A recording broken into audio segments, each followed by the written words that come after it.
Est-ce que tout le monde est bien installé? Est-ce que vous avez un siège confortable? Est-ce que vous avez tamisé les lumières? Est-ce que vous avez bien pensé à juste vérifier que la porte de chez vous était bien partie? Bien partie ou bien fermée, comme vous préférez. Vérifiez si tout est là. Faites le point dans votre maison. Vous avez 30 secondes avant que les nouilles se mettent à ramper derrière vous. Si tout le monde est bien installé, écoutez, on peut y aller. Bienvenue. C'est très excitant, c'est une première. Bienvenue dans les nouilles rampantes. Allez.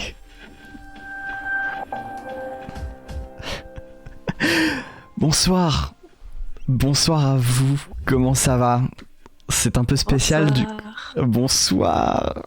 Alors, première chose, c'est un vrai plaisir de vous trouver pour cette première version des Nouilles Rampantes en podcast. Les Nouilles Rampantes est un podcast mensuel maintenant. On va vous envoyer tous les liens au fur et à mesure. Là, c'est la première version qu'on se met... Ah oui, mince, j'ai réécrit mes boulets, je vous ai inversé, n'importe quoi. Donc, c'est la première édition des Nouilles Rampantes version podcast, donc c'est évident qu'il va y avoir un peu des pots cassés, mais c'est quelque chose qu'on avait envie de faire avec Boulet et puis avec d'autres gens, comme notamment Chérie Crime ici présente, de se réunir tous les premiers samedis du mois à 22h pour se raconter des histoires. Est-ce qu'elles sont vraies? Est-ce qu'elles sont fausses? Est-ce qu'elles nous font pas un petit frisson dans les chines? Derrière les chines? Dans les chines? De les chines? Je ne sais pas. Bref, bienvenue à vous. Le temps que vous vous installiez, et le temps qu'on s'installe, nous aussi, Boulet, bonsoir. Je suis prêt. Est-ce que tout le monde entend bien? Est-ce que vous vous entendez bien déjà? Est-ce que tout va bien? Alors, je pense que tu nous parles à nous, donc oui. Je dirais que moi, ça va. Salut moi la aussi, Mox. j'entends très bien. Salut la Mox, salut Tuxedi, salut Zazamus. Est-ce que au niveau du son vous les entendez bien? Est-ce que Chérie Crime par exemple tu peux te présenter? Parce que je sais qu'il y a des gens qui te connaissent pas. Et pendant que tu te présentes, les gens vont pouvoir voir si le son est un peu faible Et quelle honte. ou pas. Mais qu'est-ce que c'est que ça?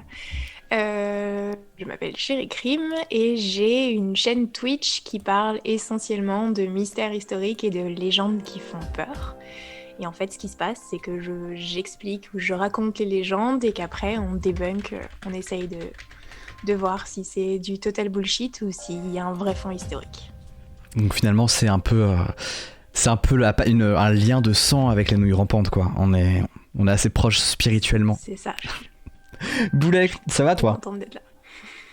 Moi, je m'appelle Boulet, je suis dessinateur, poète, troubadour, millionnaire et philanthrope, playboy à mes heures perdues. Et je vais vous raconter aussi des histoires qui font peur. Ces histoires, la grande nouveauté... La grande nouveauté par rapport aux Nouilles Rampantes d'avant, c'est que là on s'est mis la contrainte que ce soit des histoires faites maison. Est-ce qu'on a des histoires qu'on a trouvées sur internet ou est-ce que c'est que du maison ce soir? Ah oui, non, bien sûr. Et il y a des histoires vraies. Il y a des histoires vraies. D'accord. Bon, le son est nickel. C'est un mélange subtil des deux. Et alors si vous êtes chaud, vous pouvez essayer de deviner qui a écrit quelle histoire, sachant que c'est pas forcément les gens qui ont écrit les histoires qui vont les raconter ce soir. Au contraire, il y a du partage de voix. Bref, j'espère que ça va bien pour vous. Je propose, sans plus attendre, qu'on attaque la toute première histoire. Donc, on l'a fait à deux avec Chérie Crime. C'est parti. Est-ce que vous avez déjà téléchargé une application de méditation? Oui? Non? Vous voyez comment ça marche? Vous avez un parcours que vous devez suivre, souvent une séance par jour. Vous écoutez quelqu'un qui vous parle, qui vous demande de faire le vide, d'observer votre respiration, et ça aide à faire le vide. Sauf dans le cas de Mélodie Langlais. Nous sommes le 18 septembre 2017, et comme tous les jours, Mélodie Langlais allume Mon Petit Ciel. Mon Petit Ciel, c'est une application de méditation qui commence à monter. C'est Anaïs Benoît, une collègue, qui lui a conseillé. Elle l'a même parrainé. L'avantage de Mon Petit Ciel, c'est que vous pouvez enregistrer un journal de bord audio à la fin de la séance. Ça fait partie du programme pour vous aider à garder la trace de votre progression. Le secret de Mon Petit Ciel, c'est un algorithme qui analyse les évolutions dans la voix et qui donne des conseils selon ce qu'il détecte. Si l'algorithme sent que vous avez une petite voix un peu étouffée, il va vous envoyer des messages plutôt positifs. S'il détecte un sourire, il va vous inviter à continuer. Le 18 septembre 2017, si vous aviez des parts dans Mon Petit Ciel, vous êtes peut-être surexcité. Ce jour-là, une fonction bêta faisait son apparition, proposant des leçons personnalisées selon ce que l'algorithme voulait vous proposer. En revanche, si vous êtes un simple utilisateur ou utilisatrice, vous ne voyez qu'une simple boîte de dialogue avec un message « Voulez-vous essayer notre nouvelle fonctionnalité pour des séances plus proches de vos besoins ?» Et ce jour-là, Mélodie Langlais tape sur « Oui ». Une nouvelle séance de méditation se passe normalement, c'est une leçon standard, observation de la respiration, des exercices pour laisser passer ses pensées, sentir ses jambes. Si vous avez fait de la méditation, c'est très classique. Et voici la retranscription de ce que Mélodie a dit dans son journal de bord juste après. Il est 23h11. Ah, je me sens plus calme. Je pense que je vais faire quelques exercices de respiration avant d'aller dormir. Si vous étiez sur Mon Petit Ciel, Mélodie suivait le programme Nénuphar, celui réservé aux débutants. Elle en était à sa 15e leçon. C'était sa bonne résolution de la rentrée. Le 19 septembre 2017, à 23h15, elle envoie ceci à la suite de sa séance. J'arrive mieux à observer mon souffle. Ça m'a endormie. J'ai eu plusieurs pensées qui ont perturbé la séance, mais je les ai laissées passer. Le 20 septembre 2017, 23h28. Moins de pensées qu'hier, mais plus de mal à me tenir droite aussi. C'était un jour sans. Le 21 septembre 2017, 23h05. Fin de séance, je vais dormir. Le 22 septembre 2017, 23h16. Je n'ai pas compris le mantra et j'ai eu du mal à me tenir droite. Petite douleur dans le dos. Le 23 septembre 2017, pas de message. Mélodie Langlais a bien fait sa séance, mais elle n'a pas enregistré de journal de bord. Le 24 septembre, Mélodie Langlais ne fait pas sa séance. C'est le premier jour qu'elle rate. C'est son anniversaire. Elle se couche trop tard et n'est pas en état de faire une séance. Elle en parle le lendemain au bureau avec un petit sourire en coin et un léger mal de tête. Sa collègue Anaïs Benoît, également sa marraine, lui envoie ce message. Attention, je sais que tu ne pensais pas à mal, mais si tu t'absentes trop, tu vas perdre les bénéfices de la méditation et l'application ne va pas aimer ça. Le 25 septembre, à 22h36, Mélodie Langlais finit une nouvelle séance et dépose ce message. Les exercices sont simples, mais j'ai pas apprécié les messages insistants sur la régularité. J'ai une vie, je fais de mon mieux. Légère courbature en haut de la colonne. 26 septembre, 23h13. J'ai du mal à faire un exercice, j'ai toujours mal en haut du dos et j'ai pas aimé le mantra du jour. 27 septembre, 23h08. À chaque fois que je fais un mouvement, ça me fait mal. J'aimerais changer de programme, mais je ne trouve pas l'option, donc voilà, peut-être faire un peu de kiné avant la prochaine séance. 28 septembre, pas de séance. 29 septembre, pas de séance. Sa collègue s'inquiète et lui envoie plusieurs messages. Tu devrais vraiment reprendre les leçons, c'est bon pour toi. Si tu interromps ta chaîne, tu risques de te faire plus de mal que de bien. Ce qui compte, c'est la régularité. Puis, je dis ça pour toi, c'est normal que ça tire au début, ton corps n'est pas habitué, c'est un jeu de l'esprit. Il faut que tu t'habitues. Ça va venir vite, tu sais, mais il faut que tu sois régulière, sinon l'application ne va pas comprendre. 30 septembre, pas de séance, mais ce jour-là, Mélodie a un rendez-vous ostéopathe qui va lui remettre le dos en forme. Elle va reprendre la méditation. Cette fois, c'est la bonne. C'est pas grave de faire un faux départ, ça arrive à tout le monde. 1er octobre, 23h29. Je trouve les leçons plus froides qu'avant, ça donne moins envie de s'y mettre. 2 octobre, 22h56, le journal commence par un long silence, puis une respiration. Il n'y a rien d'autre. 3 octobre, 23h24, pas de notes. 4 octobre, 1h20 du matin. Impossible de savoir si ce sont des sanglots ou des larmes de rire. Mais il n'y a que ça. Mélodie fait une nouvelle séance le même jour à 6h23 du matin. Dans son journal de bord, elle ne dit rien, mais on y entend des bruits de voiture, puis un bruit de porte. Le 4 octobre, toujours, à 9h15 du matin, Mélodie reçoit un mail l'informant que son magasin sera fermé pour la journée et que la police aura peut-être des questions. La dernière entrée dans le journal de Mélodie Langlais est datée du 5 octobre à 2h58. Elle ne dit rien, elle est en larmes. C'était la dernière entrée du journal de Mélodie Langlais. Elle a quitté son parcours et est devenue ambassadrice de Mon Petit Ciel. Elle a continué les séances, mais n'a enregistré aucun journal. Le corps d'Anaïs a été retrouvé à son propre domicile, la gorge tranchée. À ce jour, Mélodie Langlais est introuvable. Mon Petit Ciel a été retiré des stores le 23 septembre 2017. Entre le 4 octobre et le 3 novembre, Mélodie Benoît avait parrainé 5 personnes. J'ai eu un petit grincement de chaise juste au bon moment. Parfait. Excellent. C'est vrai que j'ai vu dans les commentaires des rapprochements avec le fait que ça faisait un peu sectaire.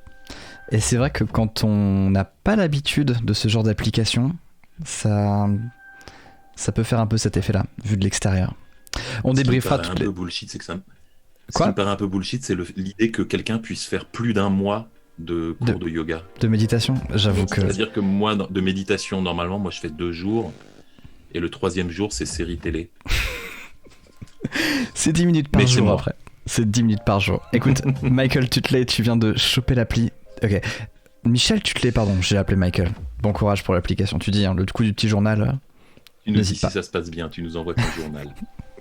On débriefera par contre, s'il te plaît. On débriefera toutes les histoires évidemment à la toute fin. On a au total 7 histoires, j'ai pas compté exactement combien on en avait. On compte plus Thomas, on est là pour se faire plaisir. Et je vous rappelle que dans ces nouvelles histoires, c'est des histoires soit qui ont été dénichées par nos soins, c'est-à-dire que ce sont des histoires que nous avons mises en forme nous-mêmes, soit des histoires que nous avons inventées nous-mêmes. Donc voilà, l'idée c'est que ça devienne aussi un petit club de lecture, d'écriture, et un petit club de flip aussi. Des leçons quotidiennes, elle est plus régulière que certaines personnes sur Duolingo. Ouais, Cora Jude, absolument. Je vous propose qu'on passe à la deuxième histoire qui est, Boulet ? Qui est une histoire qui nous parle d'une robe achetée d'occasion. Et je crois que c'est Chéri Crime qui va nous la lire. Chéri Crime ? Oui, c'est voilà. À toi. Moi, je vais reculer. Aujourd'hui, c'est jour de brocante dans la ville où j'ai grandi. Je suis rentrée passer la journée avec mes parents pour l'occasion. Je me balade alors de stand en stand avec ma mère. Quand elle s'arrête pour discuter avec une de ses amies que je n'apprécie pas vraiment, je continue à regarder les stands. Et là, au milieu de vestiges d'un passé pas si lointain, Barbie dont les cheveux sont irrécupérables, des piles de CD-ROM et une paire de Buffalo compensés, se trouve une jolie robe des années 40 qui me fait de l'œil. Je la montre à ma mère en me demandant si elle me va, et son amie me propose de rentrer chez elle, la maison juste en face, pour l'essayer.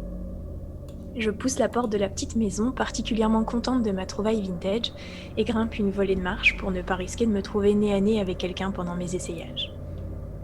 Mais à peine arrivée en haut des escaliers, quelque chose fait vaciller ma bonne humeur. Je ne sais pas dire pourquoi, mais je me sens vraiment inconfortable. Je décide alors d'essayer la robe en vitesse et de vite ressortir.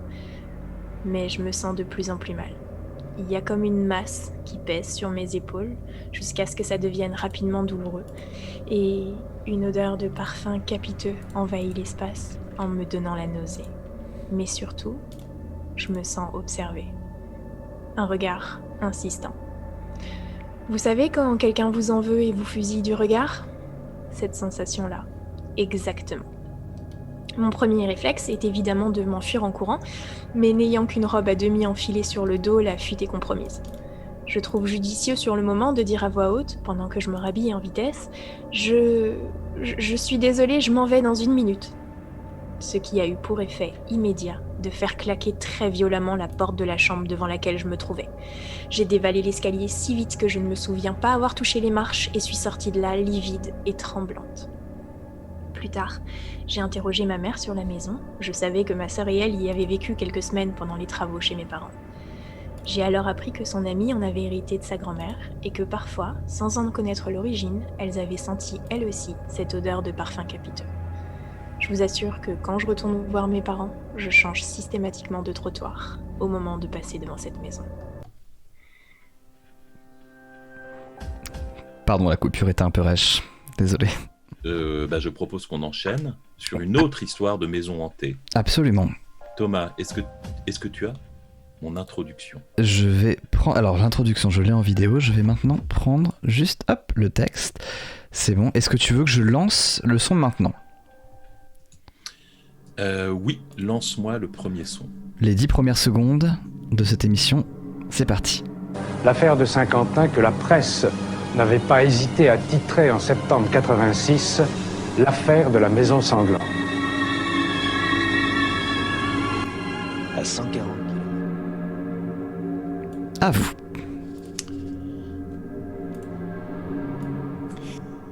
Nous allons parler de la maison au mur qui saigne. Certains ont reconnu déjà. Cette histoire est probablement la plus célèbre histoire de maison, la plus célèbre histoire française de maison hantée.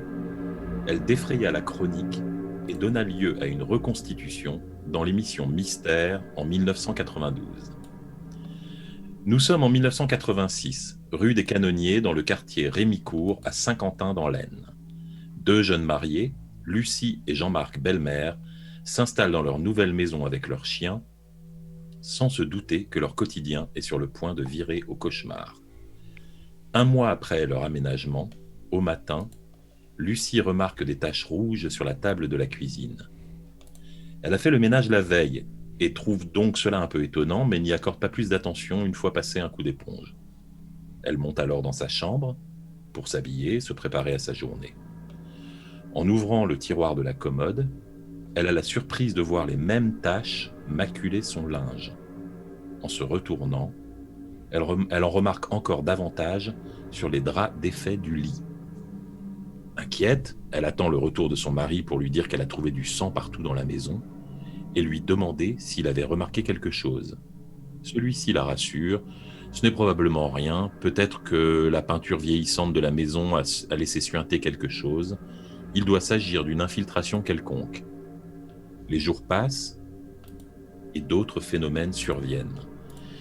Des bruits de meubles qu'on traîne sur le sol, des chocs sourds, des tintements de casseroles qui tombent, des crissements, comme de la craie sur un tableau noir. On pense d'abord que tout ça doit venir de chez les voisins, mais eux n'ont rien entendu.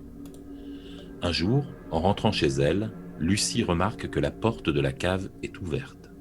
Elle ne l'ouvre jamais. Et son mari routier est comme tous les matins parti à 5 heures. Il n'y a censément personne à la maison. Elle s'approche en hésitant, descend quelques marches des escaliers. Elle a le temps d'apercevoir de nouvelles traces sanglantes sur le sol, juste avant que la porte ne claque dans son dos. Prise de panique, elle remonte en courant et ressort. Les taches recommencent à apparaître un peu partout. Un jour où Jean-Marc est absent, Lucie, terrifiée par les bruits de la maison, s'enferme dans sa chambre et pousse un canapé devant la porte afin de la bloquer. Le lendemain matin, en retirant le canapé, elle trouve derrière de nouvelles traces de sang sur la porte, apparues pendant la nuit. Dépassé par les événements, le couple décide d'appeler la gendarmerie. 2 agents, Guy Piette et Pierre Séparot, arrivent sur place et constatent qu'en effet, les murs de la maison sont maculés de taches qu'un médecin et biologiste, le docteur Jacques Chancé, va identifier par la suite comme étant du sang humain. Tu as l'extrait, Thomas ? Le sang. L'expertise montre aussi qu'il s'agit de sang humain et en tout cas pas de sang animal. Ces deux éléments sont concordants et de telle manière qu'il est absolument exclu qu'il s'agisse d'autre chose. Il s'agit de sang humain, exclusivement de sang humain. Mais c'est vrai que le rapport n'exclut pas une origine surnaturelle, c'est vrai. Durant leur intervention, les gendarmes entendent un coup sourd venant de l'étage. Tout est pourtant en ordre quand ils vont vérifier. Les voisins sont à nouveau interrogés, mais aucun d'eux n'a entendu quoi que ce soit. Les gendarmes recouvrent alors le sol d'une fine couche de farine et posent des scellés sur la porte, espérant ainsi repérer l'auteur d'un éventuel canular. Le lendemain, aucune trace de pas ne marque le sol et de nouvelles taches ont réapparu un peu partout. La famille fait intervenir un médium qui vient et déclare que le problème vient de la cave. Selon lui, Lucie, très réceptive aux esprits, les a entendues et il cherche à communiquer avec elles. Il montre un endroit dans le sol et on commence à creuser sous l'œil des gendarmes et d'un reporter. Rien n'est découvert, mais un des gendarmes affirme avoir senti des doigts se poser sur son avant-bras alors qu'il n'y avait personne derrière lui. Au désespoir, la famille décide de déménager et la maison reste abandonnée pendant 1 an. Après quelques travaux, elle est louée à plusieurs familles d'affilée qui ne rencontrent jamais le moindre phénomène surnaturel. On raconte que quelques années plus tard, elle sera finalement démolie et que lors des travaux de construction d'un nouveau bâtiment au même emplacement, on découvrira sous la cave les restes d'une 50aine de soldats allemands de la Première Guerre mondiale. Vous donnez une explication, là? Bah, je sais pas quoi dire, mais c'est pas normal toujours que le sang il apparaisse comme ça. Et vous allez encore revenir? Enfin, vous allez revenir habiter chez vous? Ah non, on va chercher ailleurs et puis on reviendra plus ici. Tu m'étonnes. Tu m'étonnes. Ça doit être terrible. C'était notre point accent picard aussi. Ça doit être donc déjà, bien sûr, ça doit être terrible pour la moquette. T'imagines pour récupérer ça? Les gouttes de sang qui tombent et tout? Mais oui. Ça, c'est... Le papier peint, c'est mort. Pas le papier peint, c'est foutu. Alors, ce qui est assez marrant, si vous êtes un habitué des nouilles rampantes, vous avez entendu la dernière fois qu'on l'a fait en public, il y avait l'histoire de la maison avec les visages qui apparaissaient sur les murs d'une maison.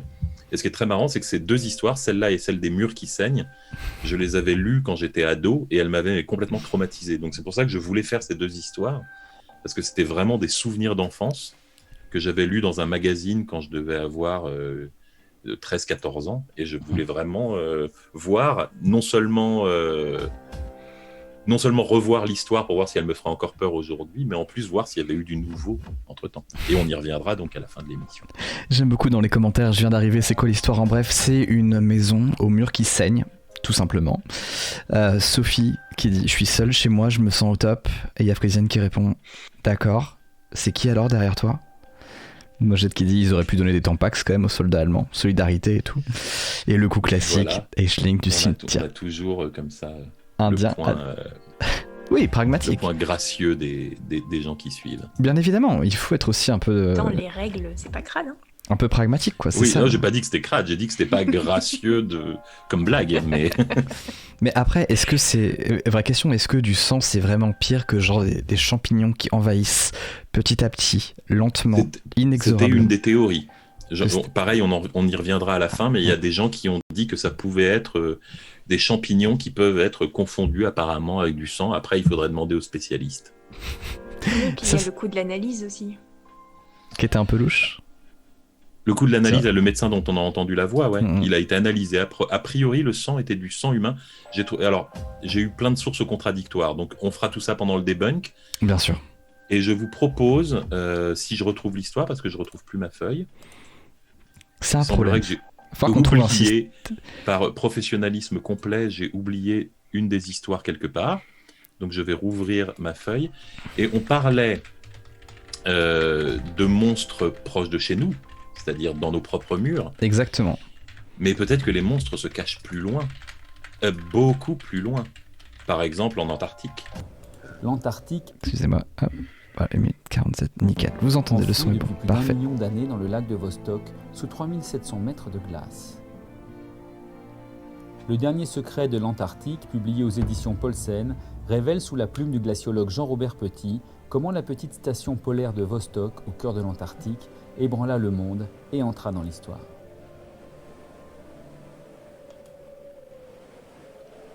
Si j'ai bien calculé, là on devrait être sur la musique. C'est ça. Très bien. À nous.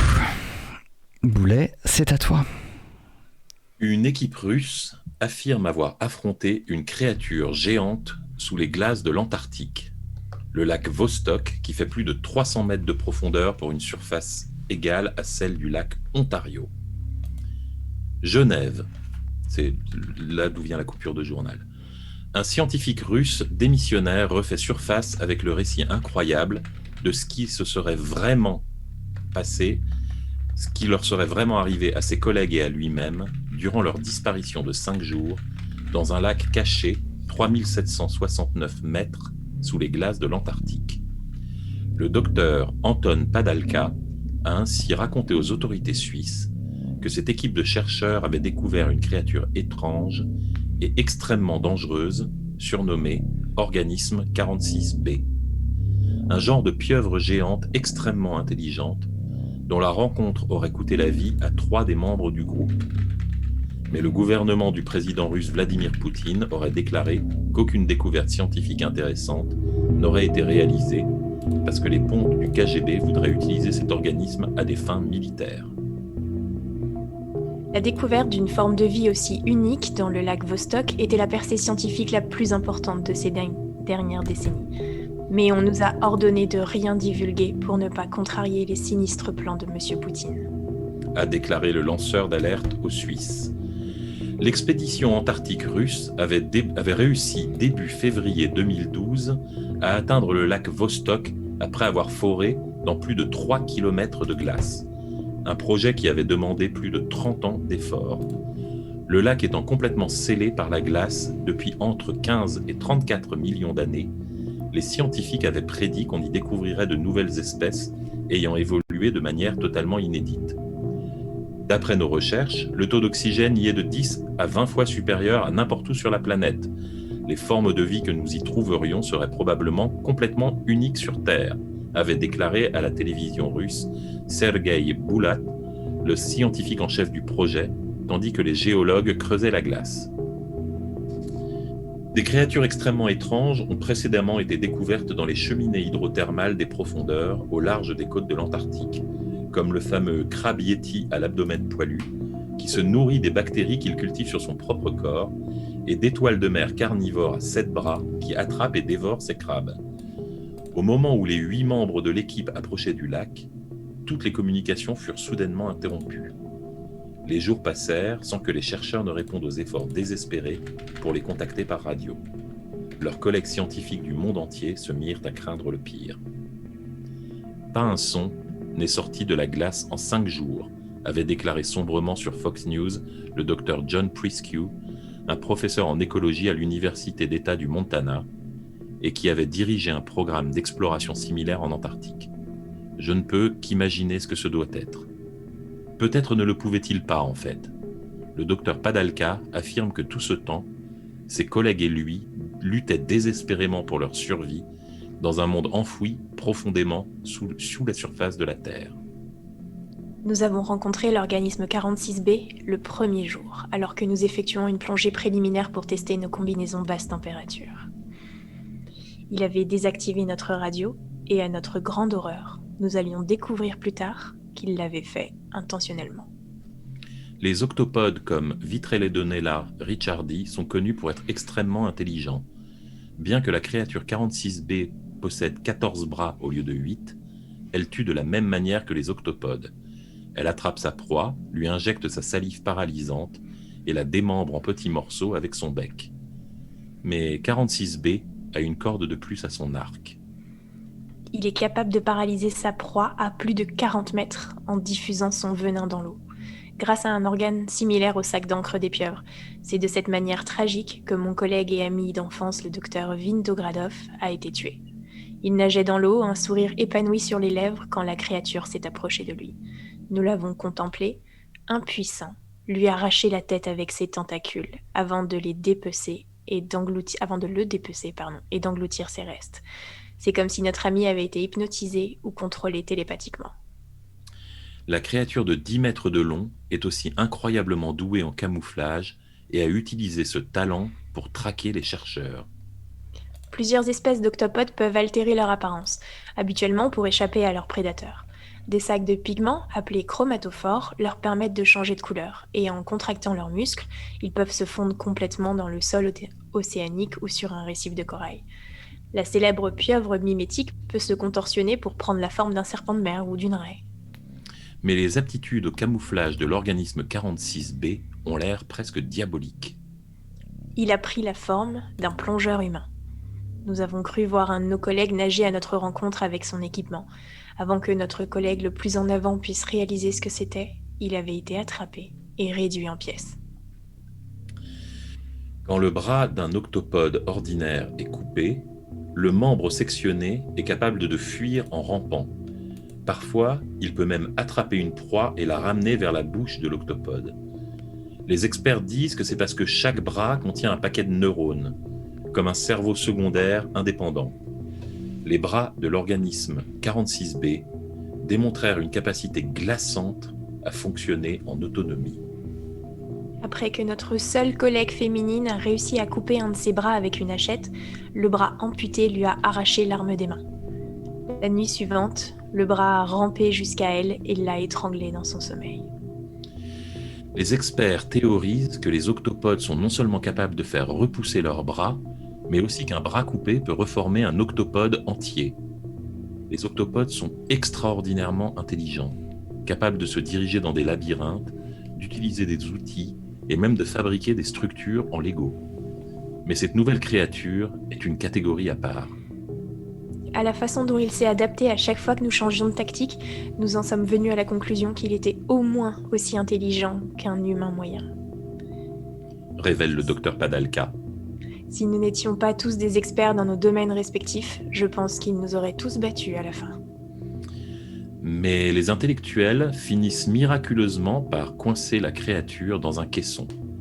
Dès le retour à la surface des 5 survivants, le directeur du programme ordonne que le tunnel d'accès soit immédiatement bouché. Les scientifiques s'attendaient à une reconnaissance internationale pour leur découverte. À leur grande déception, le gouvernement russe affirma qu'aucune forme de vie n'avait été retrouvée dans le lac Vostok, et n'y a même qu'une équipe est plongée dans ces eaux. Il n'y a pas grande-chose là-dessous, je peux vous l'assurer, d'après la déclaration du chef de la station de recherche de Vostok, M. A.M. Yelagin. Le directeur de l'expédition antarctique russe, Valery Loukine, admit avoir scellé le tunnel, mais parla d'une précaution de routine. Les experts américains et anglais se dirent très étonnés par cette annonce. Le président russe Vladimir Poutine... Non, c'est un peu un anticlimax, déclara à la télévision le géologue anglais David L. McEnroy. C'est difficile de croire que nous soyons réellement trompés autant sur la présence de vie là-dessous. Le président russe Vladimir Poutine est connu pour sa brutalité et sa capacité à faire taire les voix dissidentes. Le docteur Padalka prétend avoir fui son pays natal en juillet après avoir horreur entendu des membres du gouvernement parler d'utiliser la créature à des fins militaires. Certaines espèces d'octopodes peuvent pondre jusqu'à 200 000 œufs. Imaginez s'ils étaient déposés dans les grands lacs et autres réserves d'eau en Amérique du Nord. Le gouvernement russe a qualifié les déclarations du lanceur d'alerte de « ridicules ». C'est complètement risible, a déclaré Mikhail Belovkin du Bureau d'information officielle. On dirait quelque chose sorti d'une de vos chaînes de télévision de science-fiction. La guerre froide est terminée. Si nous avions fait une découverte de cette importance, pensez-vous vraiment que nous la cacherions au reste du monde ? Et donc, Voilà est-ce qu'il... À ton avis, Thomas, est-ce qu'il le cacherait au reste du monde ? C'est une très bonne question, malheureusement, et je pense que personne d'entre nous n'a la réponse. Il y a Gros Missard qui dit que ce serait en plus la violation du traité sur l'Antarctique. Mais oui, effectivement, c'est dur de croire, c'est dur d'être... la chair de poulpe. Chair de poulpe, je valide. Bravo, speedrun dilettante. Blague, speedrun dilettante.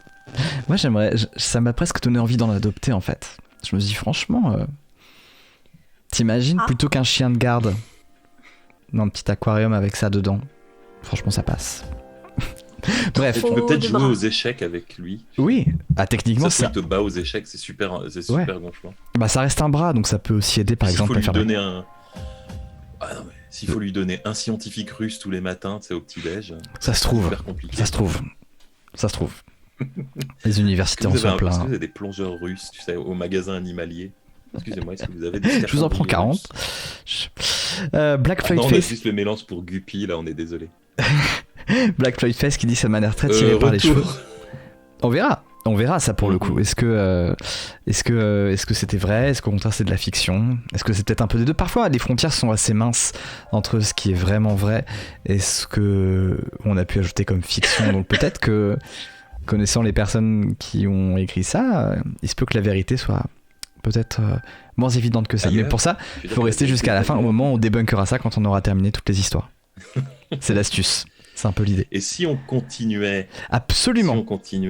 avec une histoire qui se passe dans un hôpital. Dans un... Et je vais invoquer donc Sherry Cream qui va nous raconter cette histoire. C'est parti. J'étais infirmière en gériatrie depuis 2 ans quand mon service à l'hôpital a été dissous par manque de moyens. Mes collègues et moi avons été dispatchés dans différents hôpitaux de la région. C'est comme ça que je me suis retrouvée dans ce nouveau service. C'est la première fois que je fais partie d'une équipe de nuit. Le premier soir, ma nouvelle collègue m'explique que nous ne sommes que 2 car les effectifs sont réduits entre 21h et 7h du matin. Et elle m'accompagne pendant mon service en me briefant à chaque patient. Ne t'étonne pas si tu la retrouves dans le couloir. Ça lui arrive d'y attendre le bus. Ou celui-ci arrache tout le temps ses perfs. Tu vas probablement devoir recommencer dans 1 heure. Ou encore, ce monsieur a tendance à retirer ses protections, autrement dit ses couches, et à étaler le contenu sur les murs. Elle me dit enfin, celle-là ne te posera pas de soucis. Elle est sage comme une image. Pendant qu'on aide à s'allonger sous les couvertures, une femme d'environ 80 ans dont les yeux avaient les pupilles et les iris presque translucides. Elle est sourde et aveugle, la plupart du temps, elle reste assise les yeux dans le vide. Elle ne réagit à rien. Je ne suis vraiment pas certaine qu'elle réalise qu'on existe. On continue notre service, remplissons nos dossiers, recouchons celles et ceux qui se relèvent, et vers 8h30 du matin, je rentre chez moi. La nuit suivante, ma collègue a séparé les patients en 2 et je suis soulagée de voir que je n'ai pas le peintre en excréments dans ma liste.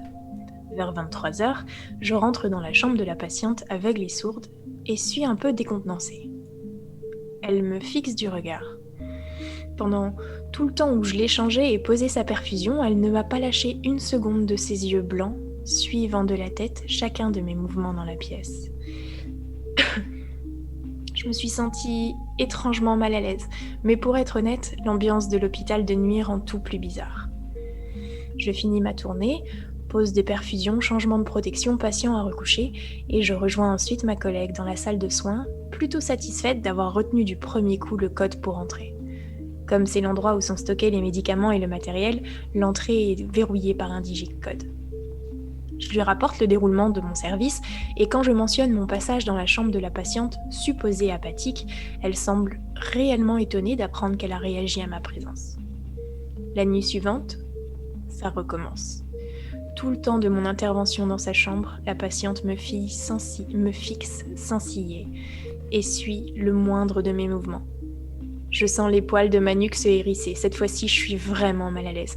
Je me dépêche de sortir et avant de passer au patient suivant, je vais boire un verre d'eau dans la salle de pause. Au moment de pousser la porte pour sortir, je loupe un battement cardiaque. Elle est là, dans le couloir, plantée devant moi, me fixant de ses yeux vides. Une fois la frayeur passée, je la raccompagne dans sa chambre, pendant qu'elle ne me quitte pas du regard un seul instant.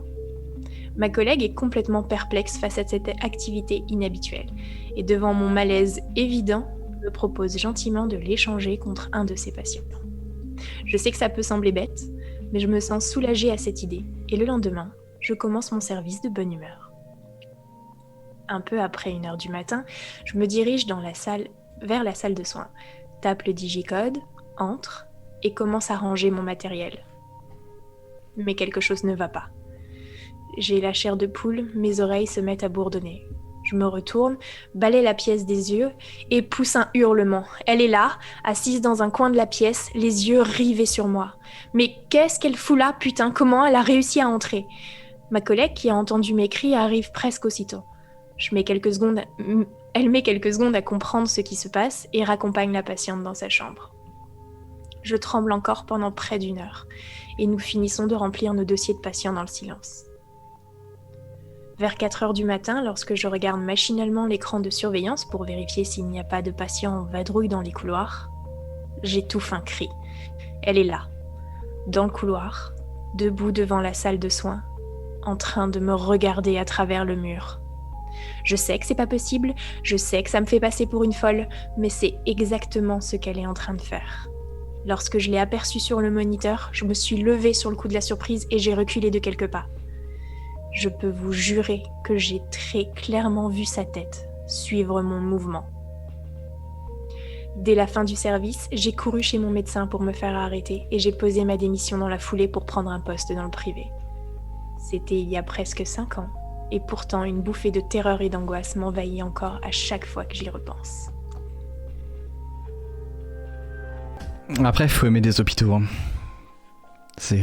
Ça pour refiler des corvées à un collègue. Attends, après, on va en débattre après, mais il y a vraiment... quand on est à l'hôpital, on a vraiment l'impression de voir des choses, d'entendre des choses. Il y a aussi une frontière un peu étrange entre le réel et la fiction et ce qu'on perçoit. Surtout la nuit. Surtout la nuit, évidemment. C'est pas... Ouais, c'est pas le meilleur endroit forcément pour se réconforter. Pendant une épreuve, surtout. Je pense qu'il nous faut du réconfort, Thomas. Tu sais ce qui nous ferait du bien, c'est une histoire de chaton. Ah, une histoire de petit chat peut-être ? Une histoire de petit chat. Chaton, c'est ouais. mignon. Allez, un petit chat. C'est parti. Tu nous raconterais une histoire de chaton, Thomas ? Ouais, j'en ai une petite qui est adorable. Vraiment. Que certains connaissent peut-être, mais qui est adorable. Allez.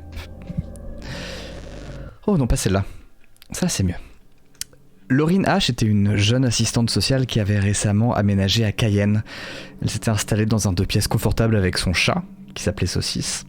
Ils avaient déjà partagé un studio pendant les 2 premières années d'études de Laureen, et tous les soirs c'était un peu le même rituel.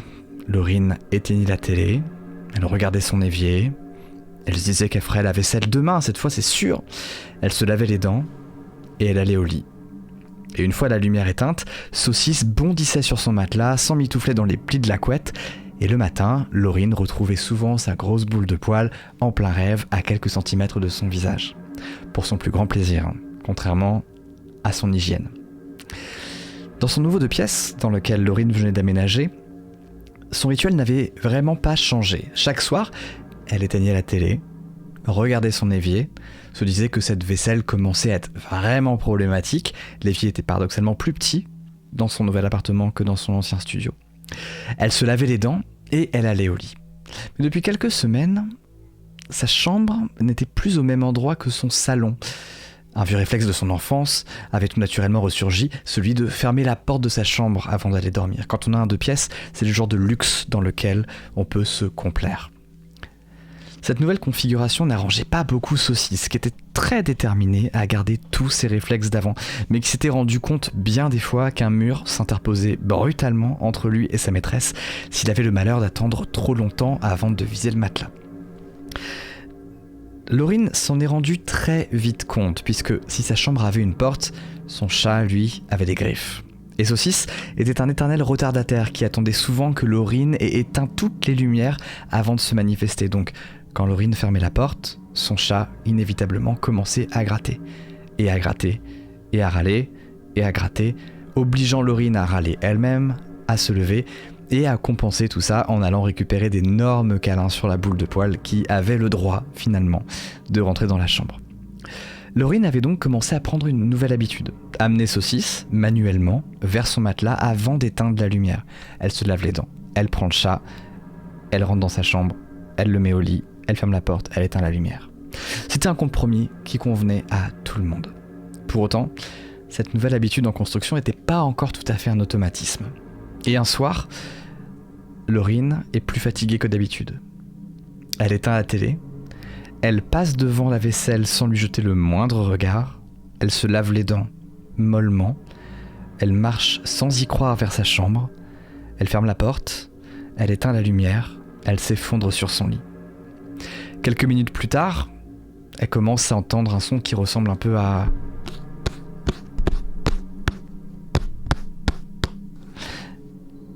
de timides griffures qui commencent à résonner. Laureen essaye de les ignorer, elle se dit « Bon, ce chat peut très bien survivre un soir. » Mais elle était si proche du sommeil. Et les griffures continuent, et elles continuent, et elles continuent.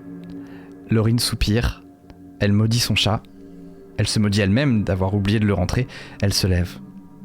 Elle allume la lumière, elle balaye machinalement sa chambre du regard, et son corps se raidit aussitôt.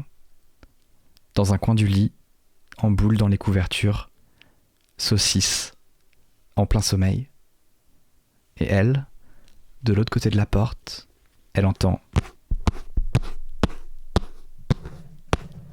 Et encore, et encore, et encore, et encore. Voilà pour la petite histoire de chat. Est-ce que... Elle est mignonne. T'aurais juste dû prendre un livre qui gratte. Oui, j'ai pas de livre qui gratte malheureusement parce que je n'ai pas d'argent et donc je n'ai pas de hardcover. Mais c'était quoi ce livre? J'ai pas bien vu. Moi non plus, j'ai pas vu ce livre. Tu pourrais le montrer à la caméra? Je sais pas du tout. C'est un livre qui est transparent. Je sais pas. Je l'ai pas lu. Ça.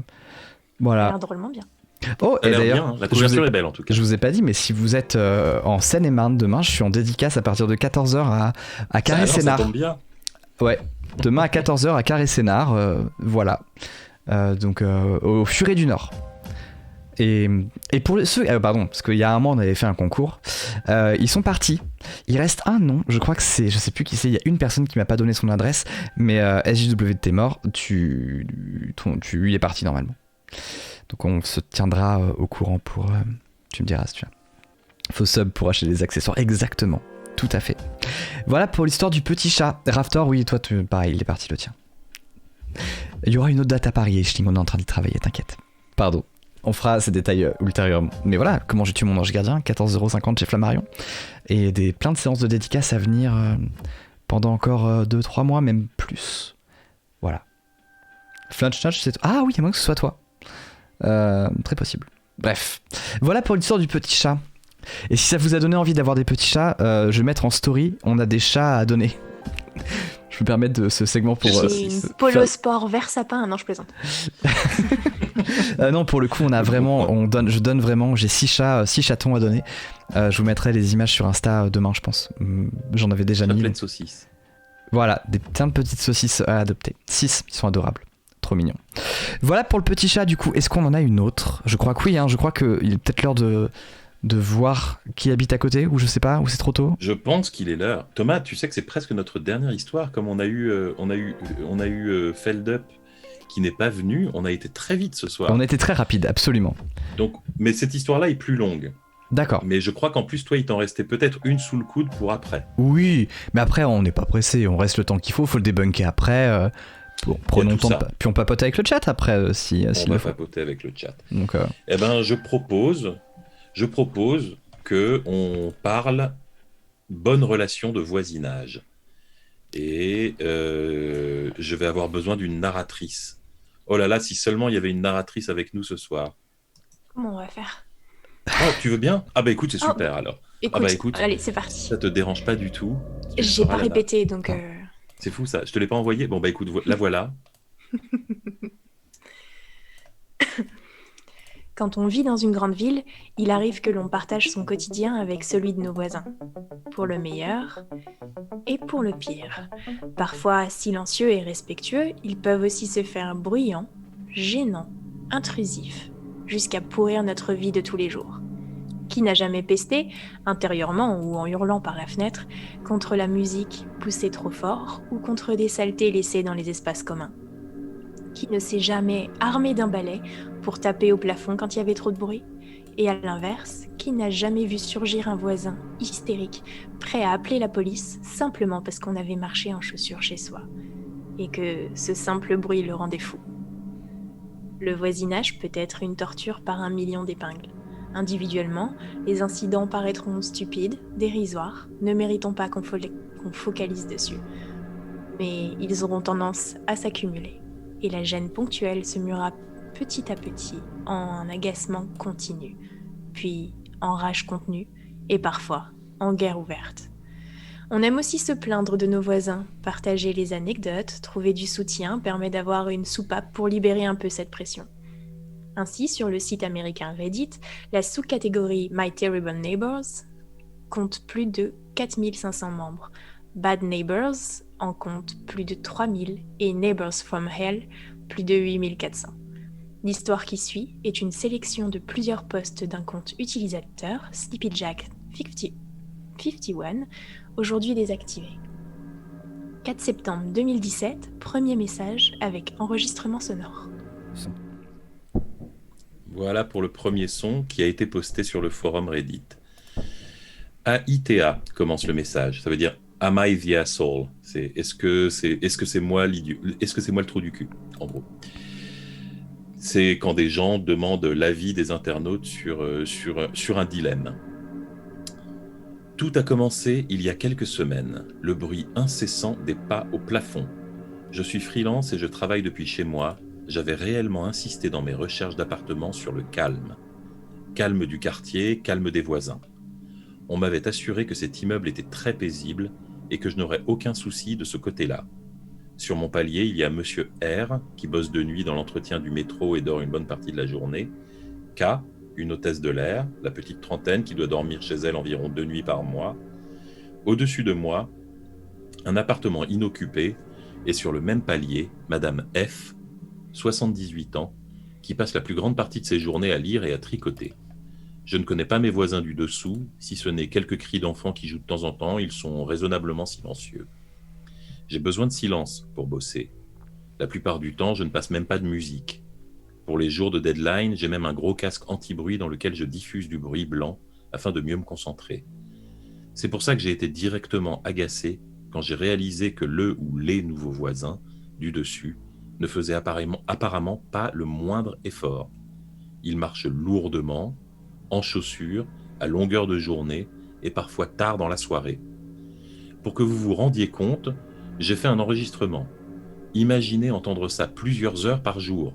Donc, ma question est la suivante. Am I the asshole?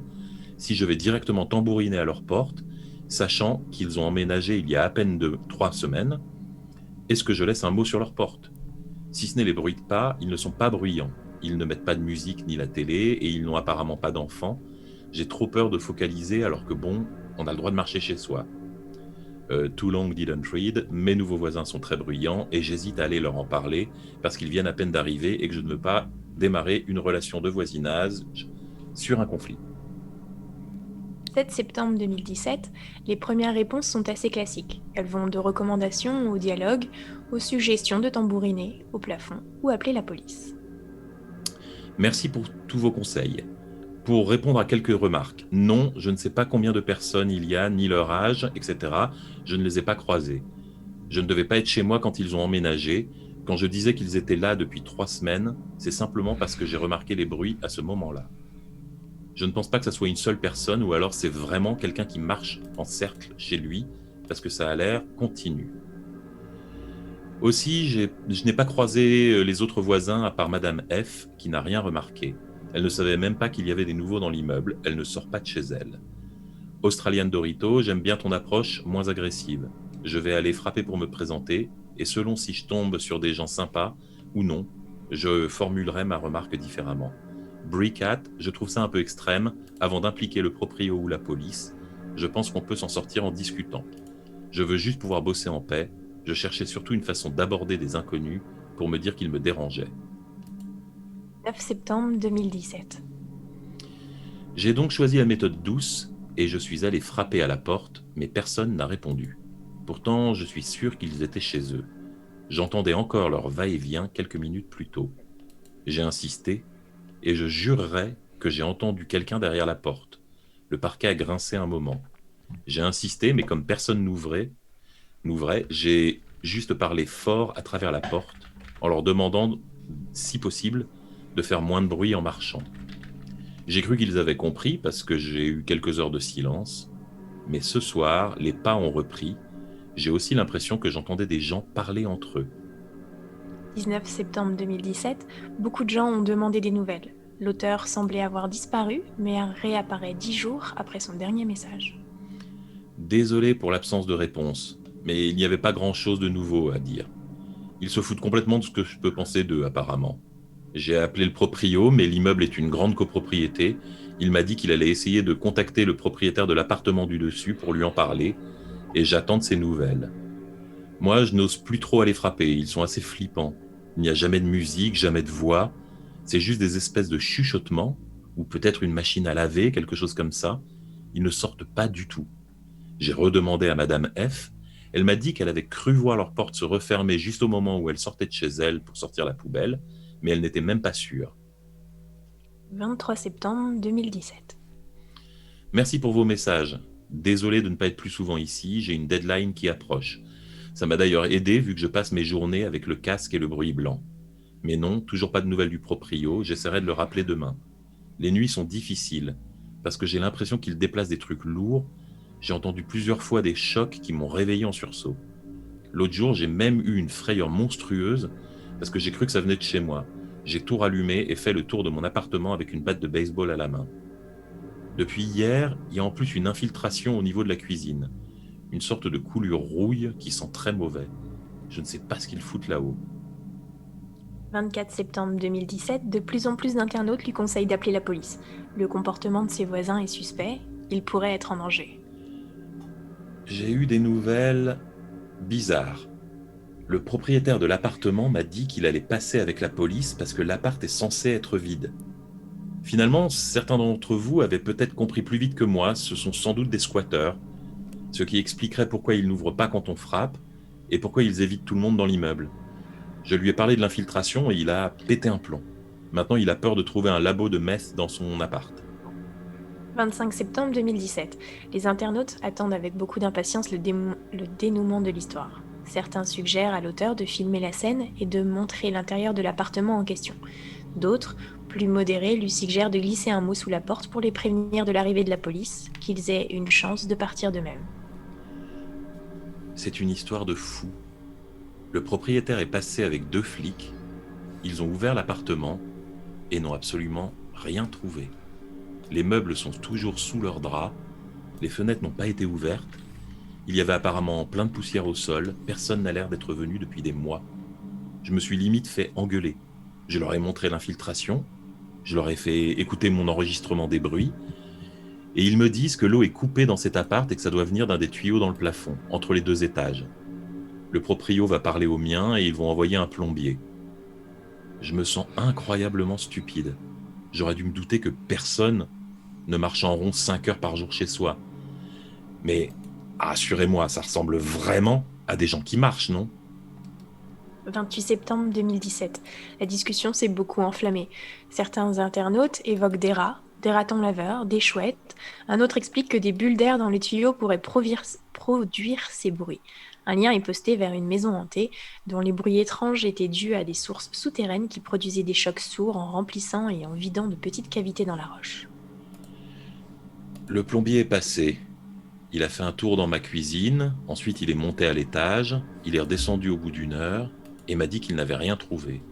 Apparemment les tuyaux sont intacts et l'espace entre les appartements était sec. Selon lui, les bruits pourraient être un écho qui se répercute dans les tuyaux. Genre une valve mal réglée en amont qui créerait des clapotis, comme quand on vide une bouteille et que les bulles remontent à la surface et font des gloops réguliers, comme le suggérait Richioth 99 avec l'histoire de la maison hantée. J'ai du mal à le croire. Concernant l'infiltration, il m'a dit que ça avait l'air fini, mais qu'il faudrait le rappeler si ça recommençait. J'aimerais qu'il règle ça vite, histoire d'avoir une nuit de sommeil complète à nouveau un jour. 2 octobre 2017, l'auteur poste un nouvel enregistrement audio. Thomas ? What the fuck ou juste noise? Qu'est-ce que vous voulez? Celui-là. Je crois que c'est noise.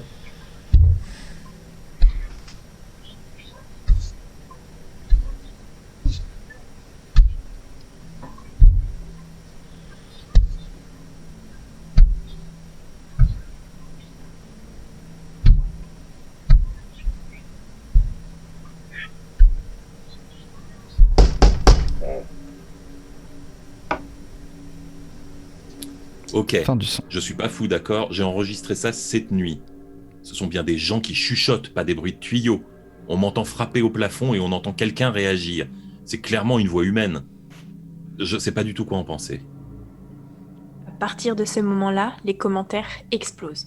Beaucoup crient au trucage, certains lui demandent des renseignements supplémentaires, d'autres lui suggèrent d'aller frapper à la porte de l'appartement, caméra à la main. Les modérateurs interviennent, plusieurs fois en rappelant les règles du subreddit. Pas d'infos personnelles. Ici, on parle des voisins, mais interdiction formelle de donner des renseignements qui pourraient les identifier.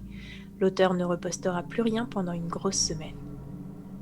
11 octobre, 14h15. Désolé d'avoir disparu comme ça, la semaine a été un peu dure et j'ai de plus en plus souvent mal à la tête avec tout ce stress. J'essaye de me convaincre que ce sont des bruits de tuyaux, mais je commence à être sérieusement terrifié. L'autre jour, le bac de ma douche était plein de cette espèce de liquide rouille qui a coulé du plafond. Je ne sais pas si ça a goûté ou reflué, mais l'odeur est épouvantable. On dirait quelque chose de crevé qu'on aurait essayé de camoufler avec un parfum sucré. J'ai rappelé le plombier et en attendant, je passe mes journées avec 3 pulls, toutes les fenêtres ouvertes. Et vu que vous me le demandiez, oui, les bruits continuent. C'est quasiment toute la journée, maintenant. J'ai demandé à Madame R, Monsieur R, mais lui est de l'autre côté du couloir. Il n'a rien entendu. 12 octobre 2017, à 3h29, nouvel enregistrement. Allez-y, dites-moi que ce sont des bruits de tuyaux. Thomas.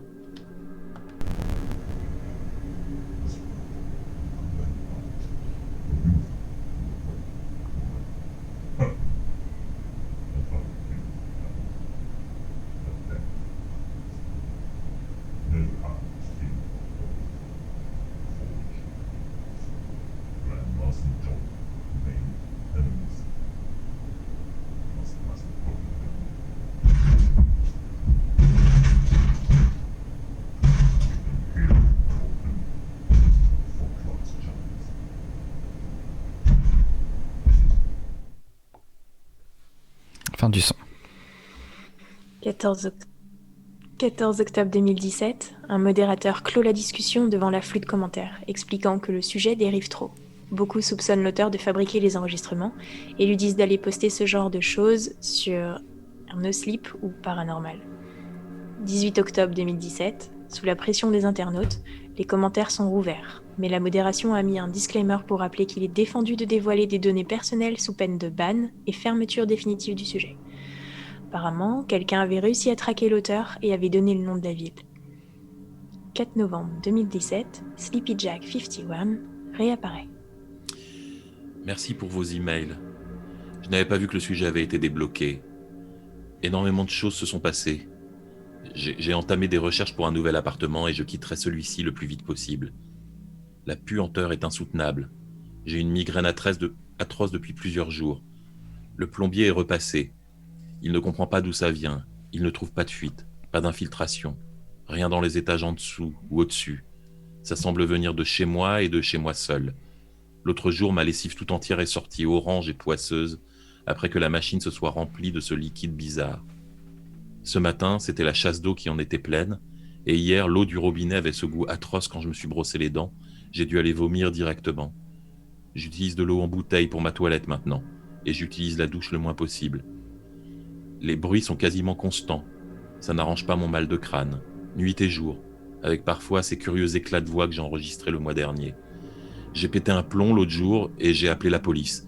Ils sont venus à 2h du matin et ont constaté les bruits.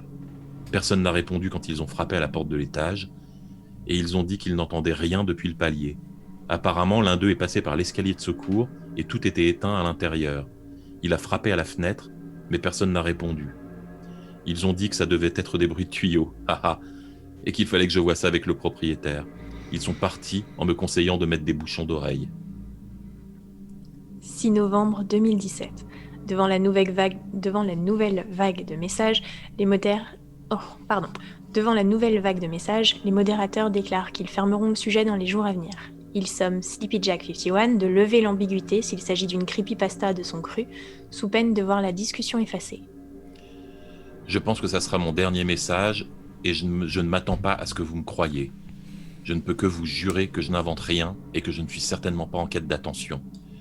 J'ai essayé de faire comme les flics et de regarder à l'intérieur de l'appartement. Je suis monté à l'étage, et au fond du couloir, j'ai ouvert la fenêtre pour passer par l'escalier de secours.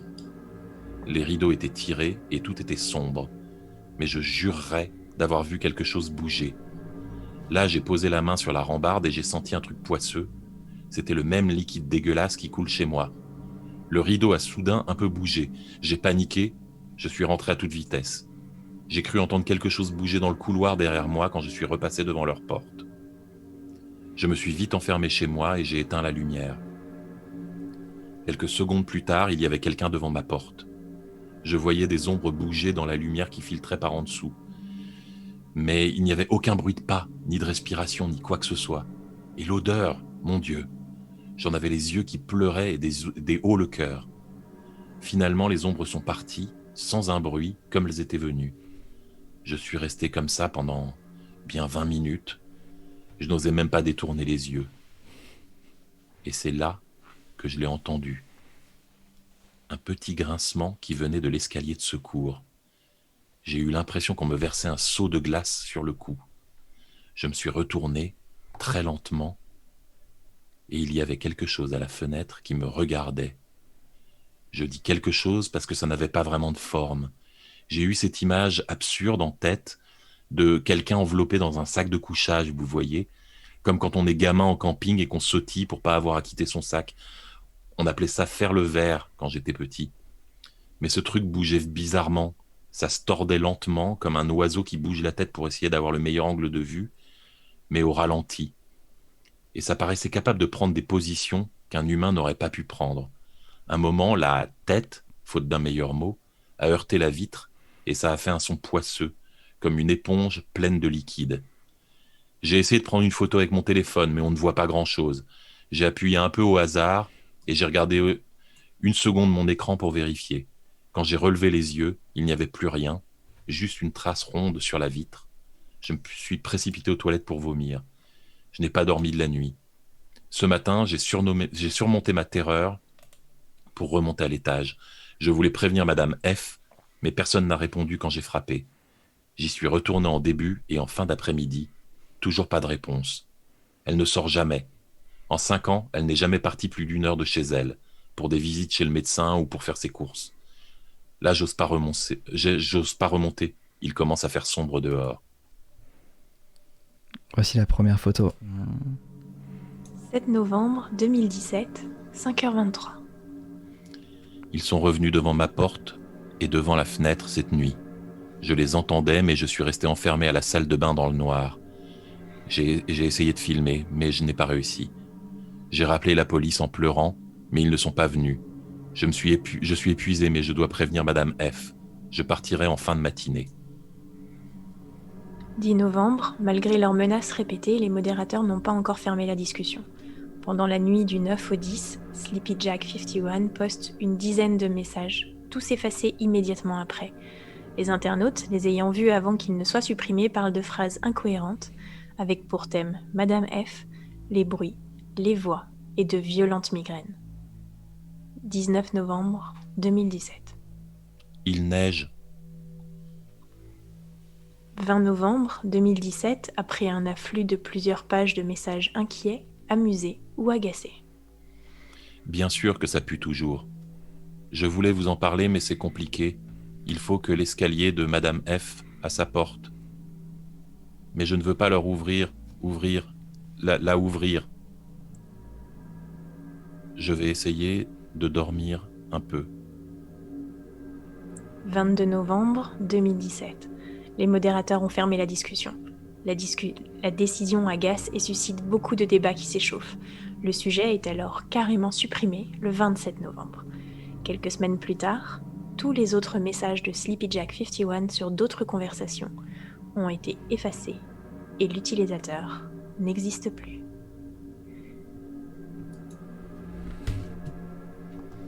Il y a quelque chose derrière toi à la fenêtre. Je suppose que c'est à moi que tu parles, j'ose pas me retourner. Thomas, tu es toujours là? Ou tu es parti te coucher? Ouais, un peu en légère tension, évidemment. C'était donc l'histoire des voisins, une bonne histoire de voisinage comme on a beaucoup. Moi, l'avantage, c'est que mes voisins ont juste la décence d'avoir un bébé qui pleure. Et pour le reste, ça va. Mais bon. Ok. Il y a beaucoup de gens qui n'ont vraiment pas eu peur du tout. Hein.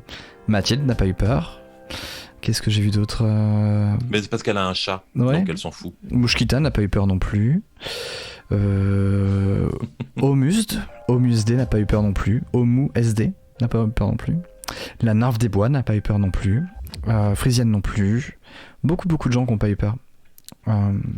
Merci beaucoup, Baldo. On est suivi que par des gens courageux. Exactement. Merci beaucoup, Balgo. Ah, Neria, j'avais pas dit bonjour, mais bonjour à toi, Neria.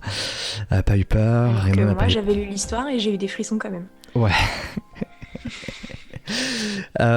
Bien. Michael Tutley n'a pas eu peur non plus, tout va bien. Donc, qu'est-ce qui nous reste là?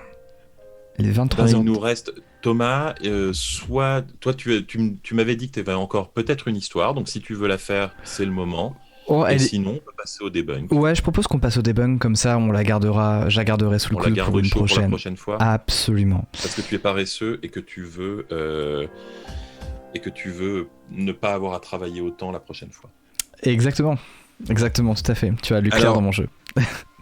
On va un petit peu tricher pour ce debunk, c'est-à-dire que je vais raconter quand même une histoire pour ce debunk parce qu'elle est très courte. Ok. Et c'est simplement pour... c'est pas vraiment le debunk à proprement parler, mais c'est pour revenir sur une autre histoire qui a eu un rebondissement récent. Donc je me suis dit que ça pourrait être intéressant d'en reparler.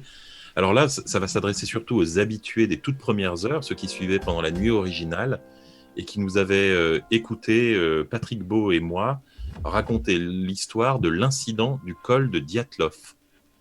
Alors, je ne sais pas si vous vous souvenez de cette histoire, donc je vous fais le résumé très rapide. La légende dit ceci. Dans les montagnes de l'Oural, 9 alpinistes campaient dans la montagne. Ils furent retrouvés le lendemain, morts. Ils semblent avoir carrément déchiré leur tente au milieu de la nuit pour s'enfuir, certains n'étant qu'à demi vêtus et sont morts de froid parce qu'il faisait moins 20 degrés dehors. Mais plusieurs autres victimes furent retrouvées avec de très violentes fractures, certains ayant la cage thoracique complètement enfoncée, comme s'ils sortaient d'un accident de voiture. Une des victimes avait eu sa langue dévorée. Leur corps présentait de très hauts niveaux de radiation et présentait une curieuse couleur orange. À part les leurs, il n'y avait aucune trace dans la neige et aucun signe de lutte. Alors, visiblement, tous les podcasts mystérieux ont repris cette histoire-là. C'est une histoire qui est hyper célèbre. Donc, effectivement, Distorsion en avait parlé, le Bureau des Mystères en avait parlé, Patrick Beau, je crois, l'avait évoqué dans un de ses livres aussi. Donc, c'est vraiment une histoire très fun, comme dit Michel Tuttle, et très connue. Je crois que c'est. Eh bien, figurez-vous que pour de vrai, il y a eu un rebondissement, parce que cette histoire est partiellement vraie. C'est-à-dire qu'il y a plein d'éléments réels, comme les corps à demi dévêtus, comme les blessures qui ont l'air d'être les cages thoraciques enfoncées, etc. Le cadavre qui avait la langue dévorée, tout ça est vrai.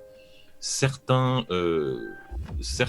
éléments sont beaucoup plus douteux, comme les corps qui présentaient une coloration orange, comme les hauts niveaux de radiation. Il y a aussi quelques témoignages qui évoquent des boules oranges dans le ciel qui auraient été aperçues la veille, des grandes lumières oranges dans le ciel. Mais a priori, tout ça était un peu foireux. En tout cas, les corps, a priori, n'étaient pas oranges ni radioactifs, pas plus qu'ailleurs. Du coup, ils étaient comment ? Et donc, il y a eu une nouvelle enquête qui a été ouverte en 2019, parce que cette histoire a fait quand même beaucoup de bruit, alors qu'elle date des années 50. Je crois que c'est 59, l'histoire de cette anecdote, de ce fait divers.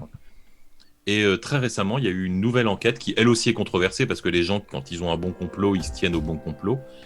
Mais voilà ce que le debunk, en quelque sorte, puisque voilà ce que conclut l'enquête de 2019. Vous pouvez, alors franchement, ce que je vais vous lire, c'est un extrait de Wikipédia. Vous pouvez le retrouver sur l'incident de Dyatlov sur Wikipédia. Plus concrètement, les faits se sont déroulés comme il suit d'après le parquet général. Zolotariov et Thibaut Brignol, qui se trouvent en dehors de la tente, s'avisent de l'imminence d'une avalanche et attirent leurs amis, qui sont à l'intérieur, dévêtus, car mouillés pendant l'installation du camp. Ces derniers déchirent la tente et s'évacuent en une dizaine de secondes, alors que l'avalanche heurte le camp sans blesser personne. Craignant une nouvelle coulée, le groupe se réfugie derrière une crête de pierre à 50 mètres plus loin. Avec le blizzard et l'absence de lune, ils perdent de vue leur camp et n'arrivent plus à le repérer. Ils descendent alors jusqu'à la lisière d'un bois. Sous un grand pin, ils allument un feu de camp qui tient pendant 1h30 sans procurer beaucoup de chaleur. Krivonichnenko et Doroshenko gèlent à mort devant ce feu. Les 7 autres touristes se répartissent en 2 groupes de 3 et 4. Le trio dont fait partie Dyatlov rebrousse le chemin en suivant les traces qu'ils avaient laissées en descendant la pente.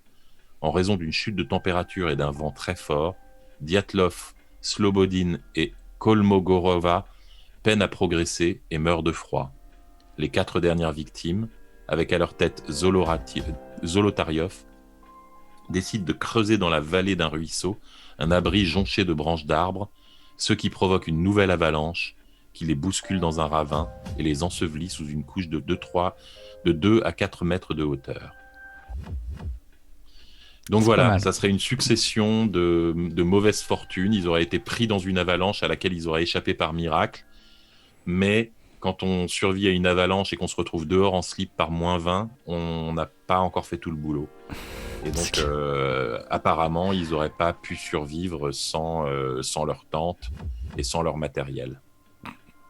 Grave, Michel, Darwin Awardesque et Edward Murphy, c'est vraiment une cumulation de ça, et c'est comme ça qu'on arrive sur quelque chose qui est plus, presque c'est Lovecraftien. plus Edward Murphy, parce qu'aller faire du camping à la montagne... Oui, faut vraiment le chercher. En tant que Darwin Award. Ouais, complètement. Une avalanche de malchance, exactement. Donc ça, c'était pour alors, première histoire. Ça, c'était pour l'actualité. Oui. C'est-à-dire, c'était pour l'histoire du col de Dyatlov. Donc, petite actualité. C'est marrant quand il y a de l'actualité dans les creepypastas. Moi, j'aime bien. L'app de méditation. Est-ce qu'on ne rendrait pas à César ce qui est à César? Oui, c'est... Est-ce qu'on ne rendrait pas... les gens voudraient pas deviner qui l'a écrit avant qu'on rende Alors, à votre avis, c'est quelqu'un qui l'a écrit. Ouais, à quelqu'un de nous trois. À qui doit-on l'histoire de méditation? Alors, ça crie chéri dans les commentaires. Ouais. Chéri Crime, je vote Chéri Crime. On est à 3 Chéri Crime. Ouais, c'est César, Chéri Crime. Quelqu'un dit c'est à César. Je pense Chéri Crime. Après, je pense que c'est une. On a un petit Thomas de Nora Nin. Thomas qui est un peu moins timide. Claude qui dit timide. Ah, bah Boulet. quand même, il y a quelqu'un qui pense que c'est moi qui l'écris. Merci, Frisienne. J'ai pas fait de sondage officiel. Tu veux pas faire un sondage? Mais si, mais est-ce que j'ai le sondage là? Je sais pas si j'ai. Alors tiens, on va faire le sondage pendant qu'on fait. Après... Qui a fait? Qui est vraiment une. Ouais. Qui a fait Chéri Crime. Qui l'a fait? Thomas sondage. ou Boulet. Allez, vous avez 1 minute pour voter. 1 minute pour voter. Et moi, je vais voir pour le remettre parce qu'avant, on pouvait. J'avais mis le truc. Faut voter dans le chat. Hein. Voter dans le chat. Pour l'instant, c'est une majorité de Chéri Crime avec 13 votes. Alors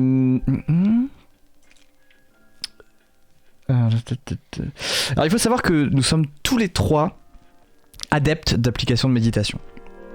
Ce que vous ne savez pas, c'est que Clairement. Boulet est un maître La yogi. mienne s'appelle Pokémon Go.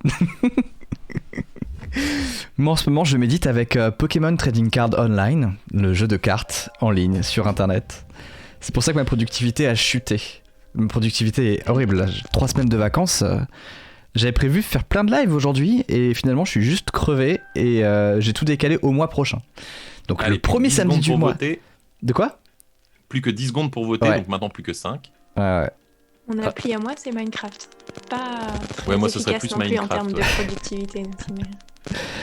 Alors c'est Chéri Crime qui gagne avec 52%. Exactement. Et Thomas avec 29% et moi avec 19%. Et la bonne réponse était, roulement de tambour, Moi, c'est moi qui a fait. Thomas Hercouet. C'est moi qui a fait. Vous avez tous perdu. Enfin, vous avez perdu à 52 plus 19%. Ouais, en fait. Ah ouais, chérie, C'est du 71%. je crois que ton micro Mon crépite micro un peu. crépite.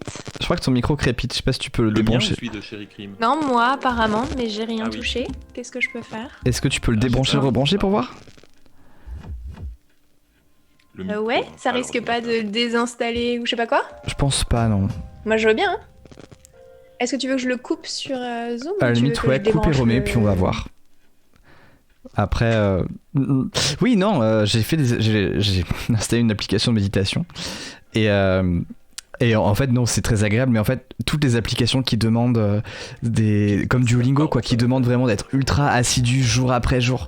C'est ultra flippant parce qu'il y en a qui vraiment te font culpabiliser. Mais vraiment, l'appli de méditation, j'ai fait que 4 séances pendant les vacances, calmons-nous, hein. Mais en fait, à chaque fin de séance, je recevais un mail qui me disait ouah, c'est trop bien, voilà, c'est trop cool. Et je me suis dit putain, t'imagines le jour où tu enlèves une journée. Oui voilà, Duolingo il t'engueule. Oui, c'est ça, c'était Duolingo moi que j'avais eu. Ouais, Gilles, vous nous manquez. Ouais. C'était Ah, c'est un enfer. Ouais, c'est vraiment un enfer. le cœur. Et moi j'ai plein d'applis comme ça pour me Chérie enfin, Crime, est-ce que tu es revenu? Est-ce que je crépite encore? et puis du tout. Non, tu ne crépites plus. Et là Trop le Il n'y a truc. que Thomas qui crépite maintenant. Ah, je crépite moi? Ouais. Ah merde. Oui, mais que dans notre bah, oreille depuis- à nous oui, deux, que je chez vous. pense. Je crois que c'est que dans nos deux oreilles à nous. Bon. Donc- Maintenant, le témoignage de la robe que nous a raconté Ah Chérie oui. Cream. À votre avis, qui est-ce qu'il a écrit? La brocante qui tourne mal. La brocante qui tourne mal. Est-ce que vous voulez voter pour celui-là pendant que je fais le debunk de la maison qui saigne? Oui, nous bah refais du un coup, poll. la maison qui saigne, on sait que c'est toi qui l'as fait du coup. La maison qui saigne, c'est même pas moi qui l'ai faite, c'est une histoire qui est tellement connue. Oui. Elle est passée sur Mystère, donc je peux pas vraiment en réclamer la paternité. Mais donc, la maison qui saigne, pour revenir sur cette histoire, eh ben on sait pas. On sait qu'il y a eu, ce fait divers, il est réel. Est-ce que tu as le petit enregistrement des gendarmes que j'aime bien? Oui, moi absolument. Attends, je te Thomas. le mets tout de suite. Donc c'est celui qui, à la fin, Et je pense qu'il résume bien la situation en fait. c'est ça, hein, je crois. Ça me dit. L'expertise montre aussi qu'il s'agit de sang humain. Non, ça c'est le scientifique. Ah oui, ça. pardon, c'est ça. Ah, j'ai raté, j'ai dégagé l'onglet. Attends, bouge pas, je te le retrouve. Mais commence à débunker, puis pendant ce temps-là, je te retrouve le message. Alors donc, qu'est-ce qui est vrai dans cette histoire? On ne sait pas trop. Qu'est-ce qui est faux? On ne sait pas trop. Le spécialiste, moi j'ai envie de dire, il est censé être un expert médical, donc je veux bien, mais quelqu'un qui dit on n'exclut pas l'hypothèse surnaturelle, je veux dire, c'est science sur 20. C'est bon. Donc, c'est le gars, oui, on n'exclut pas. Imagine que ton médecin te dise ça. Oui, vous avez un bouton sur la gueule. Alors, ça peut être de l'acné, ça peut être quelque chose de plus embêtant, comme de l'herpès, mais on n'exclut pas une origine surnaturelle. Voilà ce que ça dit hein, pour le son. Moi, j'ai envie de Bonsoir. lui dire, La France, comme chacun sait, est alors un non, ça pays c'est cartésien. le premier son. Non. non, c'était bien le dernier. Ah oui, pour la fin. Ah bah j'ai pas le. Ah oui, donc ça doit être ça. Ouais. Ça vous arrive souvent de courir après des fantômes? C'est la première fois que ça nous arrive. C'est la première enquête sur les fantômes. Point accent. Vous, quel est votre sentiment devant c'est cette clair. affaire? Comment? Quel est votre sentiment devant cette affaire? Moi, personnellement, j'y crois pas, mais pour la sécurité, puis pour rassurer un peu les gens, on est obligé d'intervenir. Vous donnez une explication, là? Bah, je sais pas quoi dire, mais c'est pas normal toujours que le sang il apparaisse pas comme normal. ça. Alors ça, on l'a Et déjà eu. vous allez encore revenir? Mais le Enfin, vous allez témoignage revenir des habiter gendarmes chez me moi. plaît beaucoup, moi. Aïe, Les oui. gens, tu sens qu'ils en ont turbo rien à branler, mais ils sont contents qu'il y ait des caméras et puis ils vont faire leur boulot. Et puis après, on fait venir Mystère. Alors les témoignages les plus marrants, en fait, c'est des riverains au moment du passage de Mystère, où apparemment l'équipe a été odieuse et a écrit quasiment toutes les lignes pour les témoins. C'est-à-dire que les témoins disaient j'ai rien vu, et puis t'avais l'équipe de Mystère derrière qui leur disait si vous dites ça. Et donc il y avait plein de gens qui avaient l'air super agacés par le comportement de l'équipe à l'époque. On dit pas que la vérité à la télé? Non, alors C'est dans fou, Mystère en tout cas, Punaise. je sais pas ailleurs, peut-être que sur BFM ils sont plus rigoureux, mais sur Sûrement. Mystère il paraît que non, ils disaient pas toute la vérité tout le temps. La légende qui veut que la maison ait été détruite et qu'on ait retrouvé un cimetière de soldats allemands en dessous, elle est complètement fausse. C'est-à-dire que la maison est restée inoccupée pendant 5 ans, je crois, et elle a été reprise par des gens qui étaient plutôt déçus parce que quand on leur a dit que c'était la maison qui saigne, ils étaient super contents. Ils se sont dit génial, on va voir des fantômes, et ils n'ont jamais rien vu. Et en revanche, maintenant, ils ont été obligés de déposer une plainte à la gendarmerie parce qu'ils en avaient ras-le-bol que tous les gens du coin, en fait, viennent à côté de leur maison pour se faire peur. Et donc, ils ont déjà été réveillés au milieu de la nuit, mais pas par des fantômes, mais par des connards qui venaient frapper en disant « C'est ici la maison qui saigne ». Et donc, ils sont super agacés. Et ils racontent aussi que quelquefois, ça les fait marrer parce qu'il y a une maison abandonnée dans la rue. Et il y a des gens qui viennent se faire peur en disant « Regarde, c'est la maison qui saigne », parce que c'est une maison abandonnée, alors que c'est pas du tout la maison qui saigne, c'est la maison qui saigne.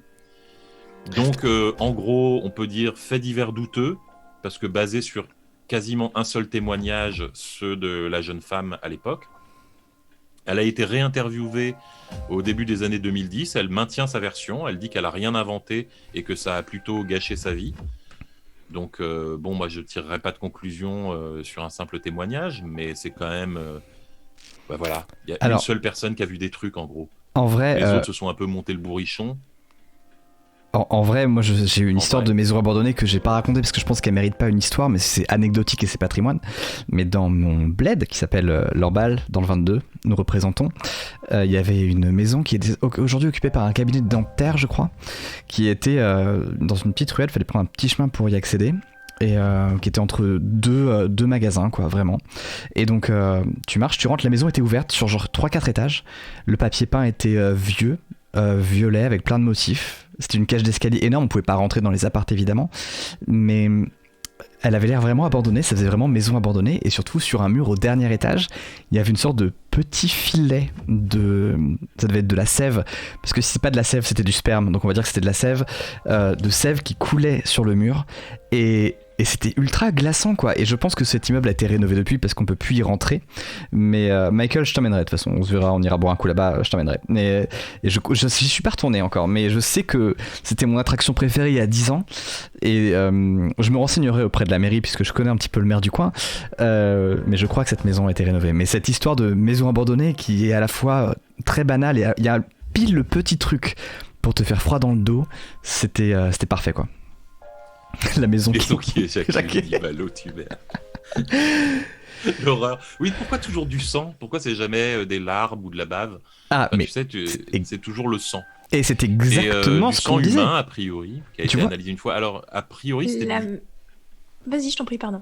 J'ai pas eu la source exacte, mais il y avait quelqu'un qui disait que en plus, à l'époque, le sang avait été analysé comme étant du sang qui sortait pas directement... d'un corps, quoi. C'était du sang qui avait déjà un petit peu nécrosé, quoi. Enfin, qui était un peu vieux. Et alors, le truc qui est très drôle, surtout quand tu cherches des renseignements sur cette maison sur Internet, c'est que tu tombes sur des sites où tu vois des maisons hantées, mais vraiment des manoirs à la Lucky Luke, tu sais, avec des planches en bois et un toit pointu et une girouette. Et tu sais, puis comme il disait qu'il y avait des voisins qui touchaient les murs, j'ai été un peu curieux et je suis allé voir les vidéos. Et en fait, c'est une maison de merde dans une rue toute pourrie, quoi. Mais les images qui illustraient la plupart des articles, je les ai retrouvées, c'était la maison hantée de Disneyland. Et surtout, ils te mettent des images d'illustration où ils te mettent... Mais tu sais, t'as l'impression que c'est un plan dans The Boys, quoi. C'est vraiment... Ouais. C'est éclaboussure 2000 sur tous les murs avec copeaux de cervelle et des grosses gouttes qui tombent du plafond. Alors qu'en fait, pareil, quand tu vois les vraies vidéos, c'est des microscopiques mouchetures. C'est-à-dire que le coup là où ils ont mis de la farine sur le sol et où ils sont rentrés, ils n'ont pas vu de traces de pas, bah, la meuf, si elle avait une coupure à la tête et qu'elle a secoué la tête comme ça, elle les a mises directement, les 3 gouttelettes. Oui.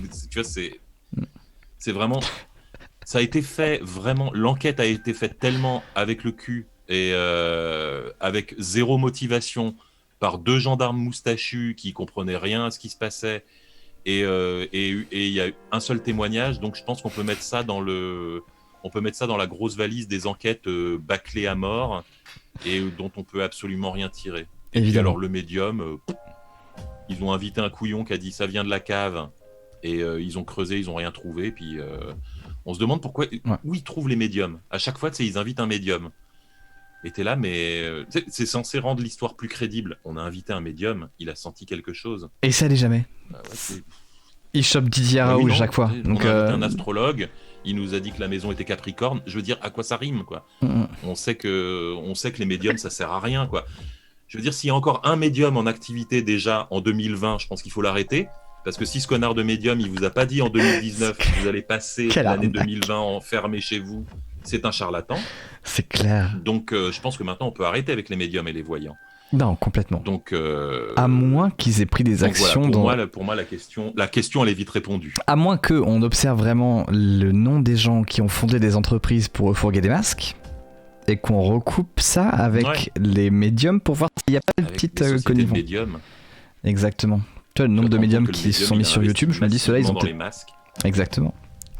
Qu'est-ce qu'a donné le vote pour l'histoire de la robe? Chérie, là pour le coup, Je pense c'était que c'est moi. c'était Chéri Crime, ouais. Il y a eu un peu de vote Alors, pour c'est toi. Chéri Crime. Est-ce que tu veux nous en parler? Pardon, Thomas? Non, en fait, il y avait pas mal, donc tout le monde a voté Chéri Crime, quelques votes pour Boulet, 0 pour moi. À croire que vous ben, savez ouais. comment je m'habille, et vous m'avez vu, vous savez que je suis incapable d'avoir La la robe. capacité intellectuelle d'écrire des histoires de robes. Chéri Crime, on te laisse Alors debunk que, cette histoire. apparemment, Boulet en robe années 40, ça a pas l'air de perturber les gens. Donc, Non, moi je suis pas mal en robe années Je 40. crois même qu'il y a une demande pour ça. mais- Alors, oui, c'est moi qui l'ai écrit, mais sauf que je l'ai pas inventé. C'est un témoignage. Donc c'est la quelque chose témoignage. qui est vraiment arrivé Ouais. à quelqu'un. Oui, à quelqu'un à qui je fais très confiance, puisque c'est moi. D'accord. C'est un auto-témoignage. Je voulais pas te outer si tu voulais pas le faire. Je sais, j'ai vu ton petit regard de tu vas le dire, tu vas pas le dire. Oui, non, voilà. Ton son recrépite Donc, ouais, encore, ça m'est Chéri arrivé Crime. il y a à peu près 7 ans. Oui, Désolée, donc. attends, je recoupe et je reviens. Vas-y, pas de souci. Donc c'est une vraie Et histoire. alors quoi. moi j'ai une histoire similaire d'un copain. C'était un copain à l'époque, c'était un mec des Arts Déco que j'ai complètement perdu de vue depuis, j'ai oublié son nom, mais qui a fait un livre sur le Cambodge et il lui est arrivé un peu la même histoire. Il est rentré dans une baraque et il a senti cette espèce de présence menaçante et il s'est barré en courant comme si sa vie en dépendait. Alors après, il y a... Voilà. L'explication surnaturelle, personnellement, je la classerai en dernier, mais c'est des expériences déplaisantes quand ça arrive. Ah bah moi je déteste quand ça m'arrive, c'est clair. Qu'est-ce qui peut... la question, c'est qu'est-ce qui peut déclencher une crise de panique, en fait? Et est-ce que c'est forcément surnaturel, tu vois? Est-ce que c'est pas des micro-éléments qui, à un moment, s'accumulent et de manière totalement absurde déclenchent une crise de panique? Est-ce qu'il y avait vraiment quelque chose dans la pièce ou dans la robe? Alors, je ne dis pas, hein, je crie pas haut et fort que c'était un fantôme de vieille dame qui puait le parfum, hein, je dis juste. Probablement un fantôme de vieille dame, parce qu'un fantôme de vieux monsieur ne se serait pas plaint d'avoir une jeune femme qui change sa robe dans sa pièce.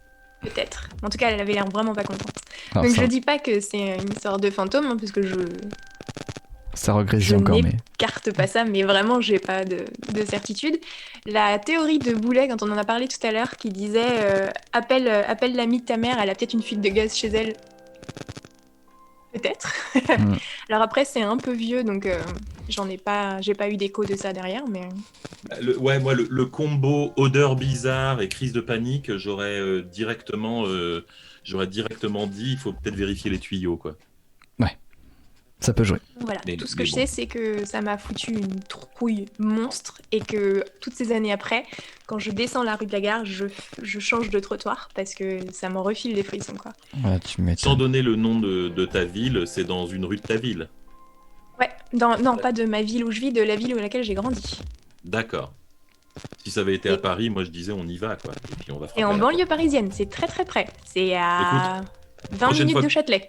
Prochaine fois que tu viens à Paris, on fait un debunk, on y va ensemble. Hein. Ah, carrément. Ok, bah alors par contre, je crois que la maison a été vendue, donc on va frapper chez les voisins, Mais chez justement, les ouais. nouveaux proprios. On va leur raconter l'histoire et on va voir si eux ils ont vu des trucs bizarres. Grave. Ok, Très bonne moi je idée. dis deal, et on y va avec une caméra et on fait un vlog. Très très bonne Voilà, idée. on leur demande, ouais. Chéri Crime, je Alors, crois vous que avez des fantômes? Vous avez des fantômes? Dites-nous tout.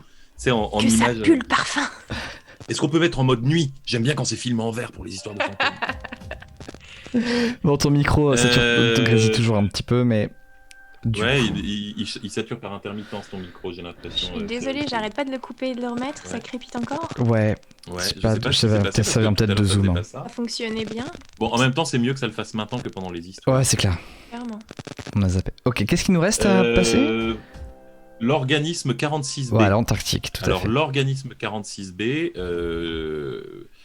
je vais faire un énorme remerciement à l'auteur qui s'appelle C. Michael Forsyth, qui est un... Non, 100% pas Boulet, en fait. C'est un auteur américain qui est l'auteur de livres. Il est pas très connu. Si vous voulez choper ses histoires en ligne, elles sont sur Google Book ou d'autres trucs du genre. Et il est l'auteur de livres qui s'appellent Houdini versus Rasputin et Hour of the Beast. Et je lui ai écrit pour lui demander s'il était d'accord pour que je traduise son histoire et que je la lise pour les nouilles rampantes. Et il nous a très gentiment répondu que oui, il était OK. Et donc, cette histoire a été diffusée avec son aimable autorisation. C'est très, Donc, très cool. Dès qu'on aura un support, Thomas, si on peut mettre des liens, Ça, on va lui faire un big up. évidemment. Clairement. Et redonner les informations. La base. Et l'extrait vidéo, en revanche, était tout à fait authentique. On a creusé, le lac Vostok existe, il a été creusé. Je crois qu'il a été un petit peu décevant en termes de vie exotique trouvée à l'intérieur, mais je crois qu'on a quand même trouvé quelques espèces un peu cool aux alentours. Et oui, et le KGB, ouais, il y en a. Et puis tu sais, il y avait.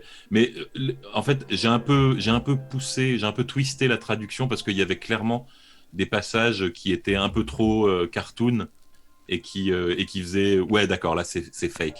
Ouais. Notamment, il y avait un passage où il y avait quelqu'un qui était un responsable du bureau de la vérité.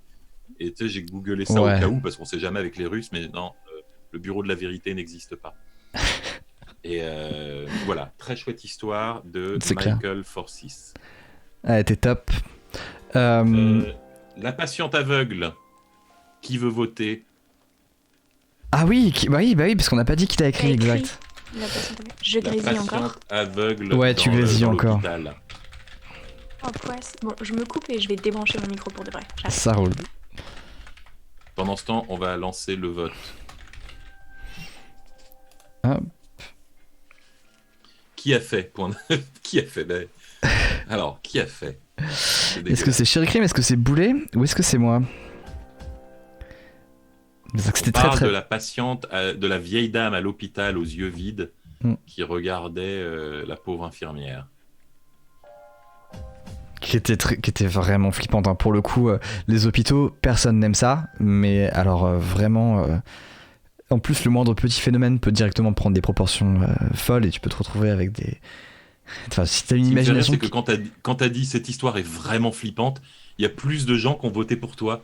Donc je pense qu'ils se sont dit, il essaye de faire genre, c'est pas lui qui l'a écrit. C'est pas une partie de loup-garou, les gars, hein, vous inquiétez pas. Je pense qu'il y a des gens qui ont voté par psychologie inversée. Mais en même temps, peut-être, parce que pour le coup, je ne cache pas mon aversion des hôpitaux. Qui sait ce qui se passe dans la tête de Thomas, quoi, ouais. La dernière fois que j'étais à l'hôpital et que j'ai dormi là-bas, j'étais vraiment sous morphine, donc j'ai vu des choses. Hein. Bon, bah la majorité des gens pensent que c'est Boulet qui a écrit l'histoire. Chéri Crime, est-ce que tu as quelque chose à nous dire? Et après, Thomas, qui était seulement... Pauvre Thomas qui était en deuxième position, alors que ce n'était pas lui non plus. C'était Chéri Crime. C'est mon histoire. Qui regrésille, mais c'est pas grave. Oh, je suis désolée. Bon, on reconfigurera ça. Là, c'est peut-être la météo dehors, c'est avec ta tempête et tout. C'est fou. Ouais. C'est fou. Je suis désolée si je grésille, je suis désolée si c'est insupportable. Et non, c'est moi qui l'ai écrit. Et c'est de la totale fiction. Et ça a été inspiré par une de mes meilleures amies qui était infirmière en gériatrie avant de tout plaquer parce que c'était odieux comme métier et qui est en formation pour devenir menuisière. Trop bien. Trop bien. Boulet a rien fait. Boulet a rien fait. J'ai chopé la maison hantée, j'ai chopé l'histoire. J'ai traduit les 5 pages de l'histoire organisme 46B. Il y avait l'incident de Dyatlov, etc. Et en fait, il reste plus qu'une histoire à attribuer, c'est celle des voisins. Oui, parce que le chaton, tout le monde savait que c'était la mienne. Donc, ouais, le chaton, tu as dit toi-même qu'elle était sur WhatsApp, Wattpad là. Et surtout, c'est une histoire qui était communautaire, écrite, il faut que je dise, avec Lolotte, qui est une habituée des lives à la maison. Et donc, du coup, c'est elle qui avait trouvé. C'est pour ça que ça se passait à Cayenne, parce que du coup, alors je sais pas si elle vient de là-bas ou c'est elle qui m'a proposé la destination. Et c'est elle qui avait pitché. Imagine une histoire avec un chat et voilà, donc ça venait de là. Ensuite, les voisins. Écoute, elle était très mignonne. C'est vrai, merci. C'est des petits chats, on aime beaucoup. Et donc, il reste que la dernière histoire sur les voisins de Reddit. Ah oui, donc, du coup, qui a fait l'histoire des voisins? Oh, mais... Ok, la fatigue commence à se faire sentir. Il l'a tapé dans le chat. Ouais.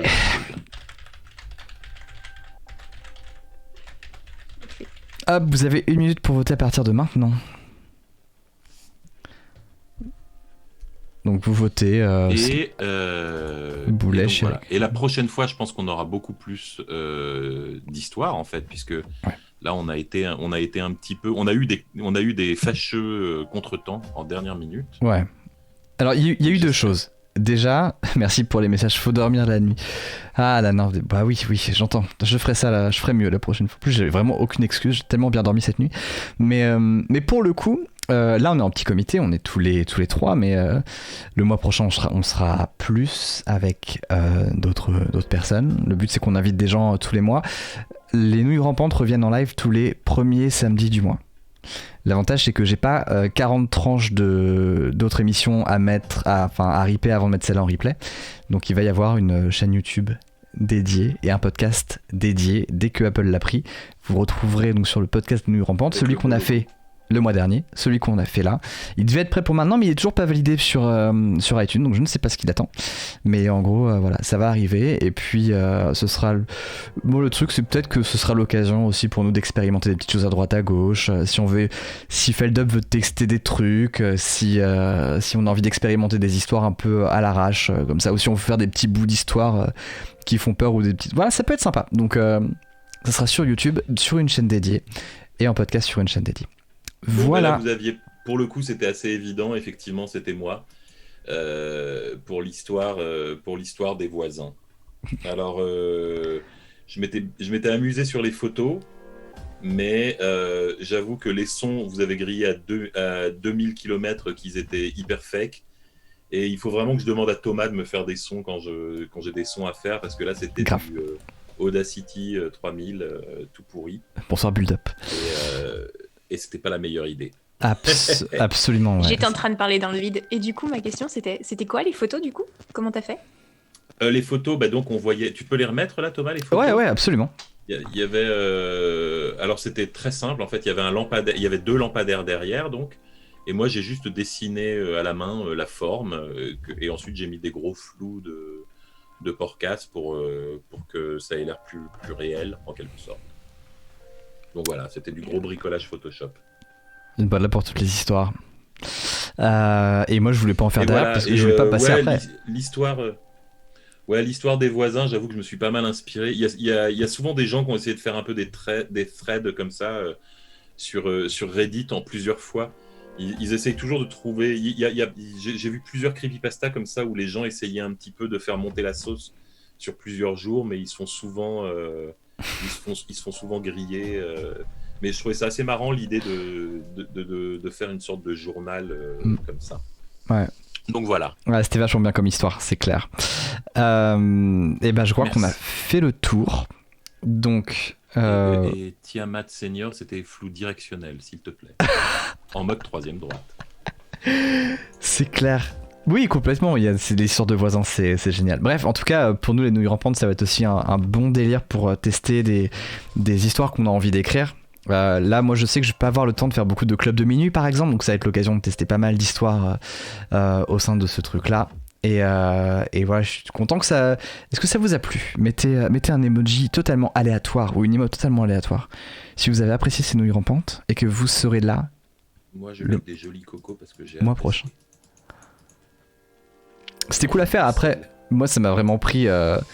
ça m'a vraiment fait ça pendant les vacances. Donc, j'avais 2 semaines et demie de vacances. Et en fait, je m'étais promis d'écrire, mais je n'ai fait que lire. J'ai chopé, par contre, des compilations de creepypasta de Reddit. Et j'ai hâte de tout binger. Parce que même si on en a saigné beaucoup, là, j'en ai une sacrée chier de réserve. Et j'ai vraiment, vraiment hâte de m'enfiler tout ça. Donc, ça va être très cool. J'ai grave hâte. Et puis voilà, je pense qu'on va continuer. Alors Thomas l'a un petit peu expliqué, mais je pense qu'on va essayer de continuer sur ce mode-là, c'est-à-dire des histoires qu'on va inventer et aussi des vraies, entre guillemets, histoires récupérées sur le net, des classiques qu'on retrouvera et qu'on essaiera de commenter ici. C'est pas les histoires de fantômes qui manquent. C'est ça. C'est clairement ça. Donc, et puis surtout, n'importe quel objet qui bouge de façon un peu incongrue est une creepypasta qui se recherche encore. Donc, Voilà. Et puis évidemment, comme c'est une question qui revient très souvent, enfin pas dans le chat là, mais on me la pose à moi très souvent, on aura évidemment des invités. Oui. À l'occasion. Absolument. On essaiera de faire revenir, si possible, tous les gens qui ont déjà participé aux Nouilles Rampantes. On aimerait bien... ils sont évidemment invités permanents s'ils nous écoutent. Donc Patrick Beau, Alt 236, Mimi, Julie de 2 heures de perdu, ouais. tout ça. On va essayer de faire revenir. Il y avait aussi Bambi qui était venu. Enfin, on a eu plein de monde. Aurélien Fernandez. Et puis aussi des nouveaux. Voilà. Et puis également des nouveaux. Je pense par exemple à Danis qui est jamais venu. Je sais qu'il y a Sophie Horror TV sur Twitch aussi qui a des trucs qui ont l'air plutôt cool. Donc bref, on va bosser tout ça. Aussi inviter des viewers pour raconter leurs histoires. Ça serait des libres antennes, je sais pas. Peut-être que... Je sais pas. Ah, en fait, le truc c'est que nous avons un boulevard. Là pour le moment, on se fait une émission par mois. Et dispo sur YouTube et en podcast. Et après, on verra comment on kiffe et comment ça marche. Mais voilà, moi j'étais ravi je pense qu'on va faire plein d'expériences, mais je pense qu'on va essayer de les faire un petit peu en escalier. Ouais, voilà, on va pas trop... Une à la fois. On ne va pas forcer la mule immédiatement. Donc, voilà. Écoutez, si tout est bon pour vous, je vous propose, Boulet, Chéri Crime, un dernier mot avant de se quitter. Qui veut commencer ? Est-ce que vous voulez dire des choses ? Un dernier mot qui grésille, du coup ? Un dernier mot qui grésille. Apparemment, le mot le grésillement contribue à une ambiance un peu flippante, effrayante, genre chaotique peut-être mieux. Peut-être plutôt chaotique. Mais Chéri Crime, elle est sur Twitch tout le temps, donc abonnez-vous évidemment à sa chaîne. Elle fait des très belles transitions en plus, donc c'est cool. Mais si tu veux présenter toi-même ce que tu fais pour les gens qui sont arrivés en cours de route et qui n'étaient pas là au début. Oui, alors c'est parti pour une présentation qui grésille. J'ai une chaîne Twitch où je parle essentiellement de mystères historiques et de légendes qui font peur. Et donc, c'est souvent sous forme de jeu. Il y a, comme ce soir, des fausses histoires qui se cachent parmi les vraies histoires. Et c'est à vous de deviner si c'est des mystères historiques, si c'est des mystères mystérieux ou si c'est du bullshit. Et venez voir. Il y a des replays et venez au prochain stream la semaine prochaine. Voilà. Boulet ? Abonnez-vous à Chéri Crime. Grave. Moi, le mot de la fin, j'espère que je passe pas trop pour le connard à jamais croire aux histoires. Moi, on avait eu une histoire, de fantômes dans mon village où il y avait eu une réputation de maison hantée dans le village où je vivais, et il y avait un esprit qui était censé habiter cette maison et provoquer des phénomènes mystérieux. Et je pense que celui qui l'avait le mieux résumé, c'était mon pote Mourad qui à l'époque devait avoir 16 ans et qui avait dit mais des esprits à Maulois, des esprits des morts, des esprits, il n'y en a même pas chez les vivants à Maulois. Je trouvais que ça résumait bien ma position par rapport aux histoires. C'est clair. Donc voilà. Moi aussi j'ai du mal à y croire, mais en lisant ou même en écoutant certaines, on se prend tellement au jeu, c'est même sans y croire, moi en fait mon inconscient est à fond quoi, même si j'y crois, tu vois, mon inconscient est absolument à fond. Donc je suis la seule à avoir le cul entre deux chaises, donc.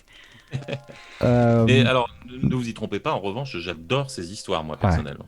J'adore les témoignages de fantômes, les témoignages de maisons hantées, de phénomènes mystérieux. Comme voilà, c'est ça qui, pour moi, est le plaisir des creepypastas, c'est de mettre son scepticisme en veilleuse et de les apprécier. Exactement. Et aussi, je ne pense pas que les témoins de ces phénomènes soient des menteurs.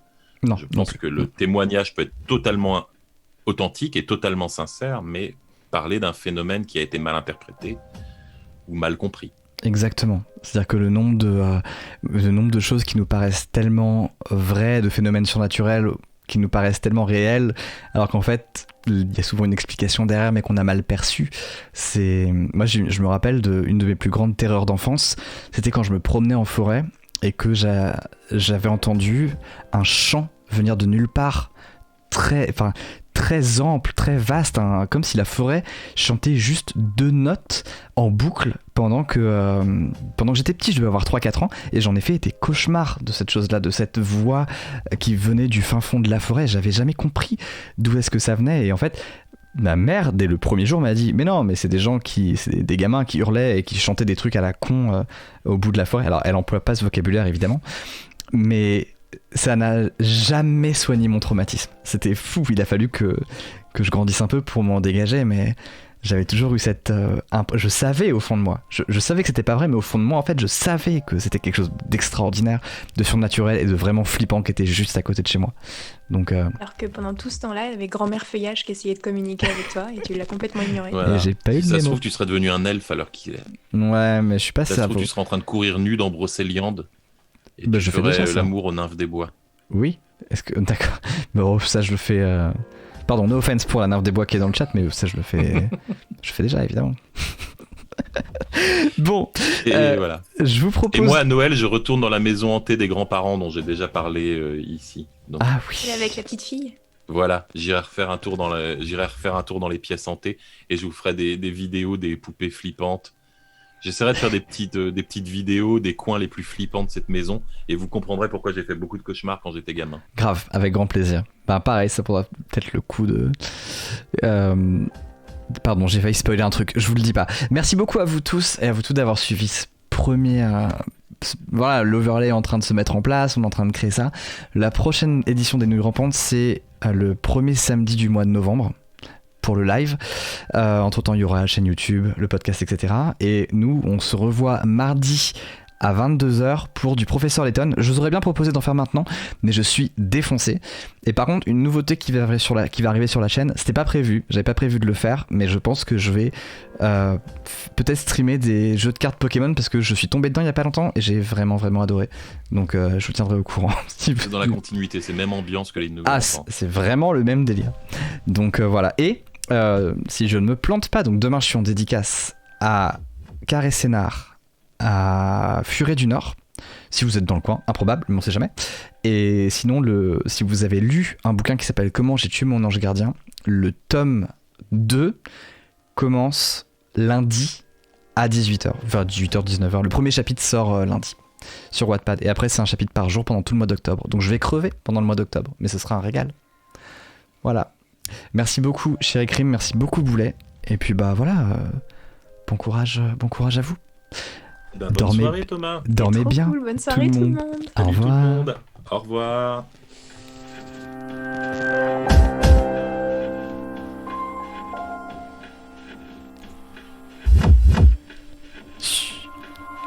Vous savez qu'on n'a pas déconnecté encore. On a triché. J'ai oublié de faire un truc, pardon. Je pensais que tu voulais faire un débrief. Oui, je suis en train de le faire, pardon. Je vous envoie sur... Allez, on va aller voir Nota Bene. Allez, ça part chez Nota Bene.